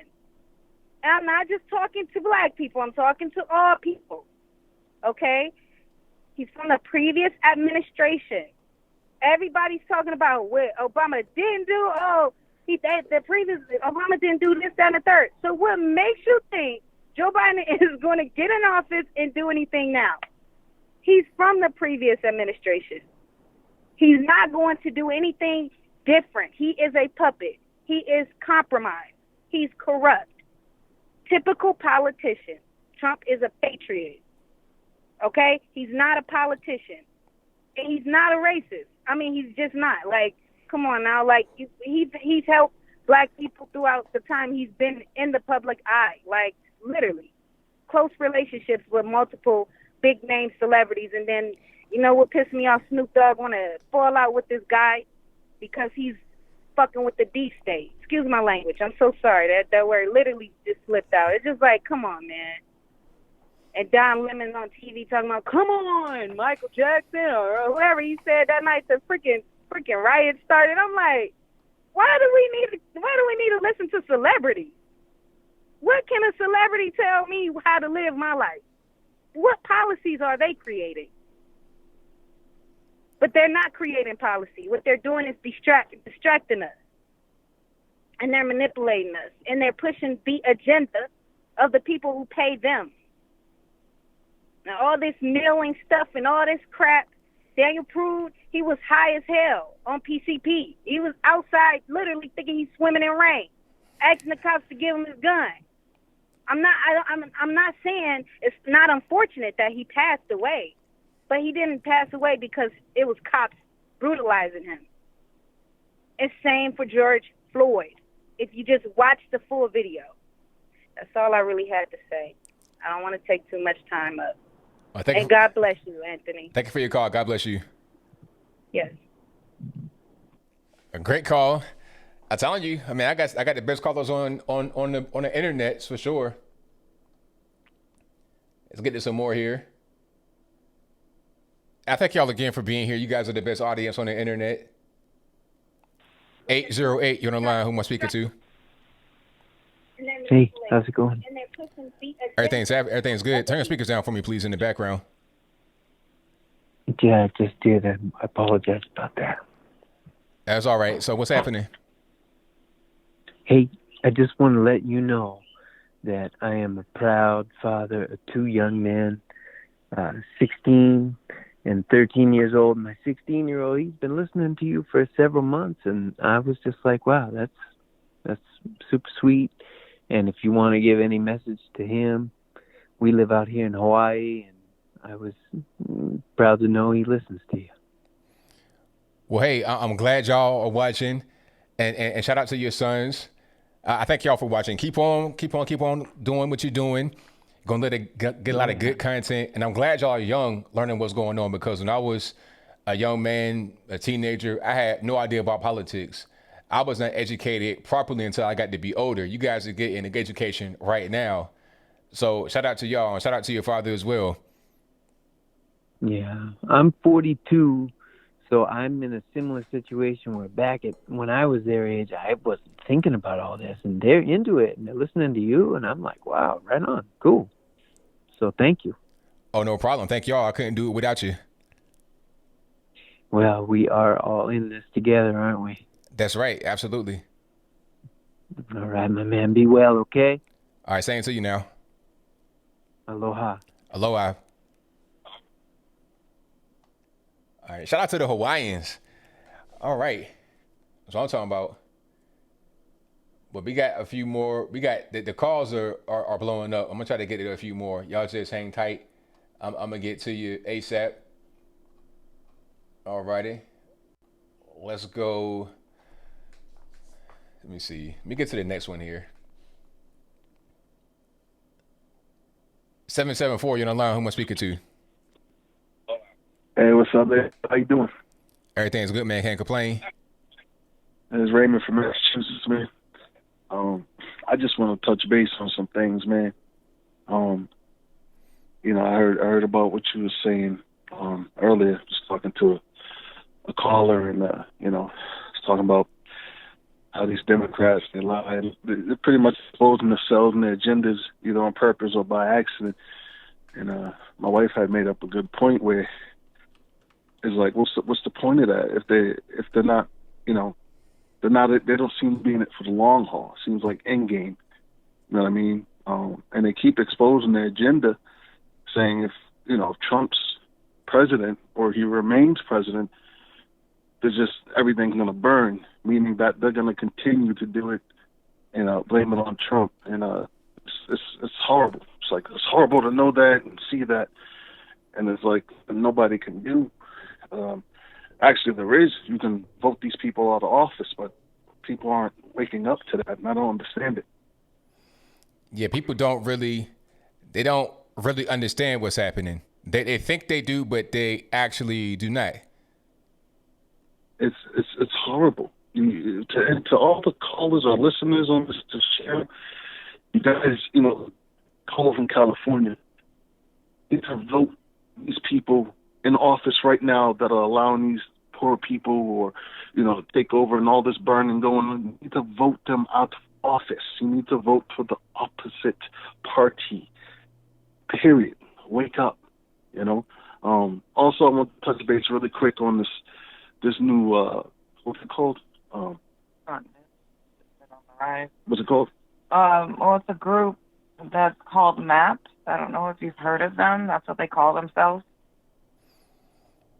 You said MAPS? MAPS. They call themselves MAPS, M-A-P-S. Oh, yeah, minor attracted persons. What? I'm mind boggled.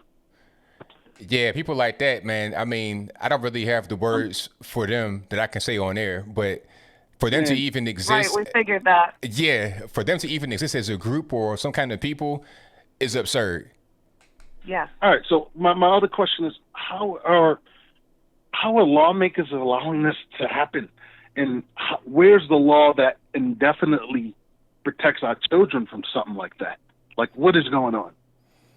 Well, the issue, in my humble opinion, is that a lot of people in power that are allowing this to happen were put there by people who wanted this leftist extremism type stuff, or maybe they just wanted general leftism. Maybe they were liberals, but they don't understand that they're going to get some extremists in there that are going to vote for stuff like this. It's political ignorance. Yeah, well, you're talking about our kids' future, and to all those listening, your kids and their kids, they're in danger if you allow these people to stay in office that are pushing these laws. You need to vote them out. You need to vote for opposition. This is craziness. Like, wake up. ABL, support you, man. Shout out to Channel. We're always going to listen to you, man, and just hear your truth and facts. We appreciate it. And, Yeah, we're glad we got through again. We talked to you in another show. We're the couple from Massachusetts that's homeschooling our kids. Yeah, man. Much love to you, man, and peace. We're praying for you.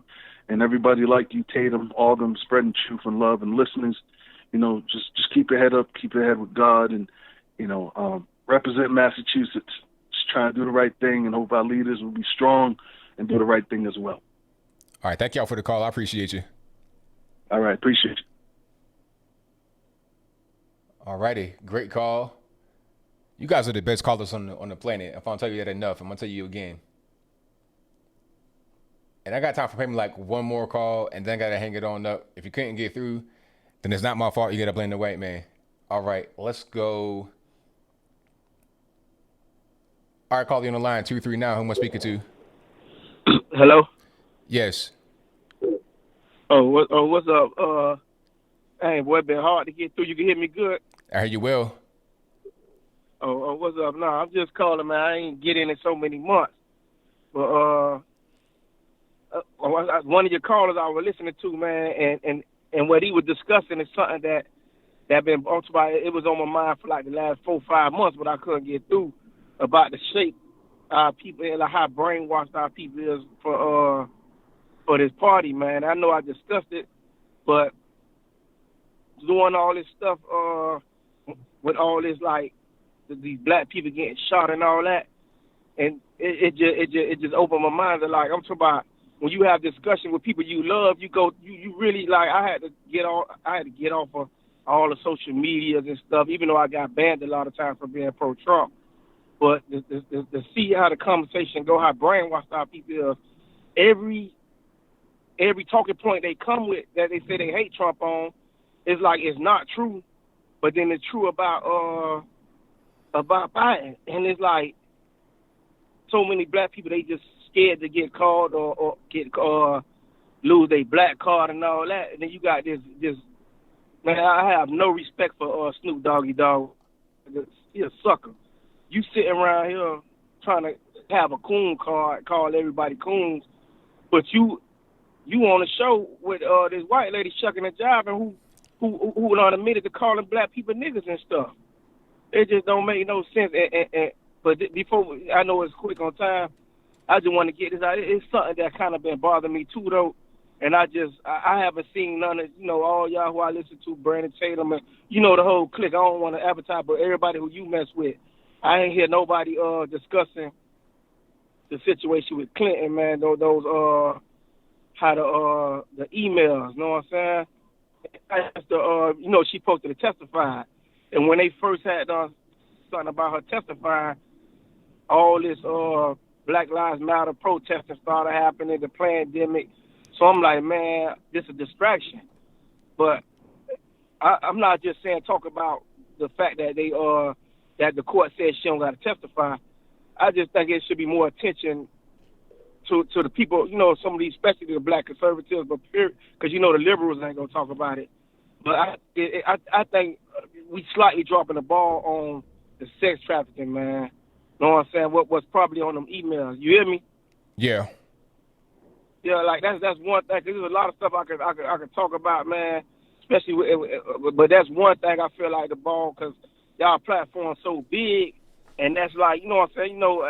There's a lot of stuff important, but that's like, to me, more important to anything. You know what I'm saying? What's happening to kids getting sex trafficking and all that. I just, and the fact that those emails, man, like I saw some, man, them emails crazy. And then when it come out to this Cardi B thing, man, I ain't gonna lie. I'm glad Candace Owens smashed her, because, man, I love Candace Owens. But a while ago, I just think strategically what she said about George Floyd a while ago, believe me, she was 100% right what she said. And I'm a diehard fan of hers, you know what I'm saying?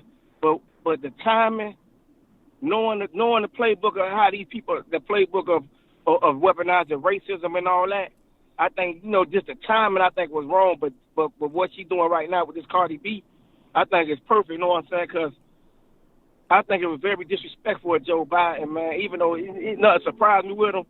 But you've been hiding in the basement all this time. And I'm not mad that you talk to a left-leaning person. But come on, like, if you go sit here and try to represent the black people with somebody who talk about some WAP, you know what WAP stand for and all that crazy stuff, and this who you talk to, it's like, and it's this other commentator that's always speaking. He bring this up about the soldier story. He say, do you know the damage that one ignorant person could do to the people? And that's what a lot of these clowns doing, man. But there's a lot, you know what I'm saying? There's a lot of stuff I want to touch on, though. It's just 6 months of trying to get in and then finally get in. It's like the cat caught my tongue, because I've been fired up, man.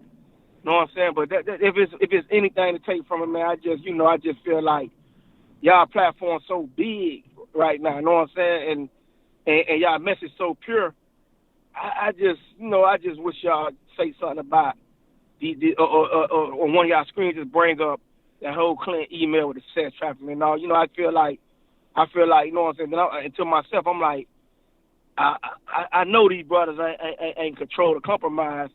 I know they not just not talking about it because that's something that they took an oath not to talk about.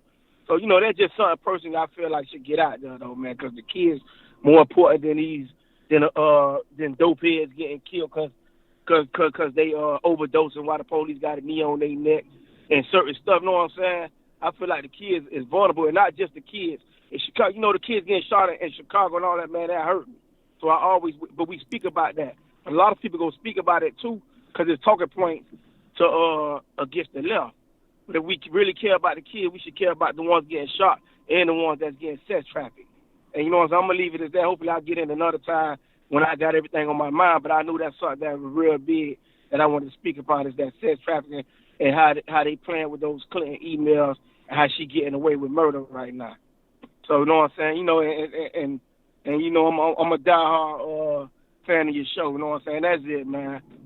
Thanks for the call, man. Definitely appreciate you. All right, man. Keep up the good work, homie. I appreciate you. All right. All right, a great call. Glad you're able to get on, man. I've been trying to get people on that have not been on, so I'm glad y'all are able to get on. But that's all I got for calls tonight. If you couldn't get on, then hey, it's not my fault. You got to blame the white man. That's a great way to wrap up the show. We still got super chats on deck. Still got to read those. So y'all don't go nowhere. Y'all just hang tight. Be there for a little bit. And then I'll go through super chats, and then we wrap it on up, put a bow on the top. Thank y'all for being here. You guys are the best audience on the internets. Like the video if you're not liked it already. And subscribe if you're not subscribed yet. I don't know what you're waiting on. Subscribing is free. And clicking the bell is free as well. If you click the bell, you get notified whenever I go live and or post a new video. Or at least you should if the bell works properly. Okay? Super chats on deck, and then we get on up out of here. And I'll be back again tomorrow night on Brandon Tatum's channel. And I'll be back live again on my channel on Saturday. And of course, I put out pre-recorded videos Monday through Saturday, usually. And I'm going to talk about that whole white cafe, the whites only cafe. Oh, man, I'm going to go in. You hear me? I'm going to go in. I've met guys that had done the sit-ins. My dad and them was out there protesting, you know what I'm saying, like back in the 60s and whatnot for, to end segregation, to bring about integration. Like this was a real thing. This is something that actually happened. Man, people lost a life behind that, man. They lost a life behind that. And we're trying to go back to that. Oh, I can't even contain myself. That video is coming tomorrow. And if you don't know what I'm talking about, if you came in kind of late, you'll see it tomorrow. Just wait. Okay, super chats, and then we wrap it on up. Thank you to Rebecca Caruso for your donation. Thank you to Barkeric71 for becoming an ABL supporter. Thank you to Susan Newtboom. Hopefully I didn't butcher your name. If I did, I'm sorry. It's not my fault. Who says, can you talk about the other 12-year-old Colorado boy chased down and attacked by an adult for his bicycle Trump sign? By the way, great work. I did not see that story. I need to look it up, but that's horrible. Whoever did that needs to get put up under the jail. Gitmo, Big Rocks, Little Rocks, ASAP. Thank you to Slick Force TV, who says, always love your content. America needs your voice. This, that, and the third. Thank you. Shout out to Dylan Williams, who says, sorry I have dyslexia and I meant ABL, my bad. Oh, it's all good. Sherry R. Campbell says, love your delivery of the truth and facts. Go forth and drain the swamp. Suction will be the truth and facts. There you go. Thank you to Rebecca Caruso, who says, Trump loves black people. Yes, he does.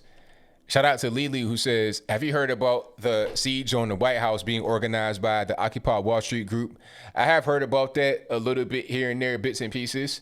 They say tens of thousands of people will participate. Well, hey, if you breach the perimeter, well, don't breach the perimeter because your noodle gonna be fried ASAP.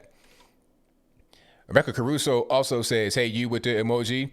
And a few more donations. Shout out to Krillin876, who says, ABL, get Akintunde on as a guest. Shout out to Orestes Moha, who says, do you believe cabal is real? I don't know much about that. So that's outside of my wheelhouse.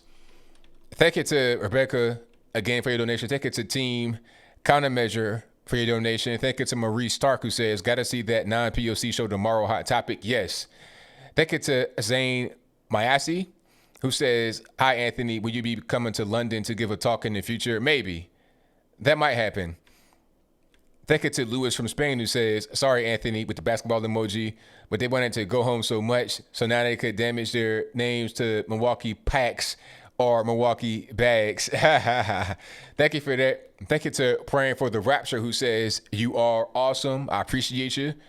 Thank you to Richard Smith for your donation. Thank you to Bina, who says, I watched a video of the black man attacking a white cop and his buddies jumped him to protect the cop. Do you think CNN will cover that? Oh, no. I saw that. Now, if you guys have not seen the video, a white cop was trying to arrest this black guy, right? And he was just not successful at doing it. And then the black guy got on top of the cop and started punching him, like in his head. Boom, boom. Now, there were some guys around. I don't know if there was his friends or what, but they wound up jumping the guy that was beating up the officer. They were stomping him, kicking him in his ribs. I mean, they beat him like he stole something. And it was funny that the caption on it said he would have been better off getting arrested because the guys that were around, who were all black except for the cop, they stomped him. I mean, they literally stomped him. One guy, Big Boy, was holding him down. Like the guy was like on the ground face down, and then Big Boy was like this. I'm not sure what that's called. That's some kind of MMA move, but he was like, he had his chest on top of his back, but the dude's head like right here in his torso section, and he was like bear hugging them, so his hands and whatnot were up under his belly, and he was laying on him like that, so he couldn't move. And the other guys were just, stomping him in the butt, in the back, in the legs, and all of that. It was crazy. So they were helping the white cop arrest this guy, Shout out to Richard Smith. I already read that one. Thank you to Justice Smith, who says, hey, they always say MLK, but they kill him too. Thank you to George Bunny, who says, hi, ABL. I'm 25% white. Which cafe should I go to? You go to the POC because POC is all inclusive. If you get the one drop, we go back to the old Jim Crow rule. If you got one drop of non-white, then it means you're non-white. Thank you to Amy Chang for the #1 fan emoji. Thank you to Admiral Edwards, who says, hey, just dropped in to show support, bro, you're one of the realest black Republicans on this platform. I appreciate you. Thank you. Shout out to Sam the Random, who says, Do they mean Native American land? That's a good one, because the caller earlier, and shout out to you, that was a great call. The lady that was getting the SJW training at her workplace, and then when she went into the training, they were asking her, what's your address, so we could figure out if you're on stolen Indian land. Well, I'm offended that they say Indian, because they should say Native American. That's a proper way. And if they don't fix it, then they're going to have to get sued. But different story. Shout out to Bruja, who says, hey, ABL, love the show. Question, when are Republicans going to take schools back, teach civics and real USA history? That's a good question. Academia is pretty much run top to bottom by liberals. And it's unfortunate, but it is what it is. Thank you to Mandatory Carry for your donation. Shout out to Adrian Harris, who says 100 days of rioting. 100 days of rioting. Me and my daddy used to say that when children threw a temper tantrum, they needed a good spanking. Been a conservative, Democratic, voting Republican since 2014. Trump will get the job done. Voting for him in 2020. There you go. Shout out to Orestes, who says, our posturings are imagined self-importance, the delusion that we have some privileged position in the universe. Thank you to Cyrus Cherry, who says, a caller is right. Feel like God has abandoned this country. Wow. Let freedom ring. America says, ABL for president 2024. Hey, you never know what happens. Phil Falsetti says, excellent caller from the ghetto. He was awesome. Yeah, from New York. That was a really good call. Thank you to A. Apron, who says, top of the evening to you, ABL. Non-socio-political question. Ever eaten or had craft beers at Black Sheep Burritos and Brews, downtown Charlie West? I don't know anything about that. I don't drink, so I don't know anything about craft beers. I don't even know what that is, really, honestly. But I like burritos, but that's about it. But I've never been to that particular place. Thank you to Cyrus, who says, great caller. I'm in Kenosha, Wisconsin as well, and I'm also a truck driver.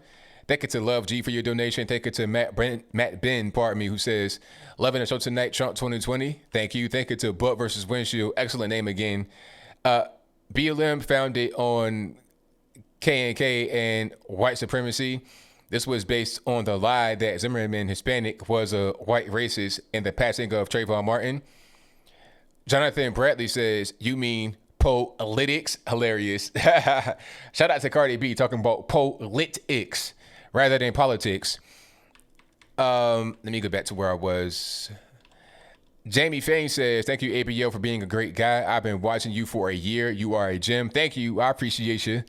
Thank you to RNC MCC, who says, ABL, we went out to the Trump rally yesterday and it was amazing. The saddest thing was that BLM was outside yelling mean things to a black Trump supporter. That's how they do. They want to say that we're the racists, but when I've been to a Trump rally, nothing but love. But on the opposite side, the so-called kind of protesters, they are racist towards me. So, I mean, what's going on? You can be a liberal on the Trump side, and it's all good. Ain't gonna be no problems. You want to vote Biden? All right, that's fine. I mean, I disagree, but I'm not going to sit here and hurl insults. I'm not going to call you racist names and stuff like that. I'm just not going to do it. Shout out to Solomon Mercado, who says, and RNC MCC also says, God bless you, Roger the plumber and Charlene. Thank y'all. Thank you to Solomon Mercado, who says, call Ron. Hi, Anthony. I'm feeling very proud. Menace North, thank you. They say Snoop Dogg and Ice Cube sold their souls. Gangsta rap destroyed their generation. They encourage drugs and killing, and then the prison complex profits. Very wise words. Thank you to your BCO Ortega for your donation. Thank you to Killer Sushi, who says Epstein's woman gets arrested, trafficked kids being saved all over the place. Coincidence? I think not. I think you got her in there singing like a songbird, talking about Ghislaine Maxwell, that is, and all these kids getting rescued. Coincidence? I think not. Thank you to Fear Mantix Fear, who says, as a black man who has a 2-year degree and going to the Navy for a new path, this year is a mess, and I pray for everyone's safety, a free thinker. Hey, thank you, man. And you're going to do well in the Navy, man. Keep on doing the right thing. Keep on going the right direction. Kathleen Maddox says, ABL, when you do that story, please see that it looks like both cafes are BIPOC when you read the part in parentheses. Okay, I'm going to check it out. Thank you to Christian23, Allen35, who says, I might have corona, but it's not that bad. I'm mostly worried about my dad who has cancer, but he's still in Chicago for cancer treatments. He ain't coming back until we know if I've got it or not. Yeah, get tested, man. Figure out what's going on, and you'll be all right. Don't even worry about it. It'll be okay. Deborah Austin says, prophecy update. They lied to us. Pastor Brandon Houthus. Very interesting. New song. This place called USA. Anthony, you're awesome. Thank you. Shout out to Crystal Pistol for your donation. That's a good name, Crystal Pistol. Drew Hong says, ABL, you're not a black Republican. You're just a true American. Thank you. Shout out to Crystal Pistol, who says, I'm black. If I'm black and I identify as white, can I go to the non-POC? Hey, that's a good question because it's a construct, right? So I should be able to identify as whatever. I want to identify as a white male with a full head of blonde hair. I want to identify as Donald Trump back 1985. How about that? Why not? Why can't I? And if you say I can't, then you're a bigot and you're racist. Thank you to Theophrastus, who says, keep it up with the emoji. Thank you to Liza Jean, who says, ABO, you are the calm in the storm. Thank you from Canada. Thank you for your support, as always. And you guys are the best audience on the nets. But I got to go and wrap it on up. I'll see you guys again live again tomorrow on Brandon Tatum's channel, 8 p.m. Eastern, and live again Saturday on his channel at 8 p.m. Eastern. Now, throughout the week, I got pre-recorded videos. And like I said, tomorrow, I'm doing that video about the whites only cafe at U of M. Can't wait. So until next time. Oh, and shout out to the mods. You guys are fantastic. We got friends in there. I see Killer Sushi. We got Charles Hunter Jr. We got Liza Jean. We got Bill from the Hills. We got Shreeves. We got Zenitous King Sword. We got all you guys. Thank y'all for what y'all do, keeping the chat on deck. I see True Helper as well. I couldn't do it without y'all. So on that note, until next time, y'all be safe. I'm out. And peace.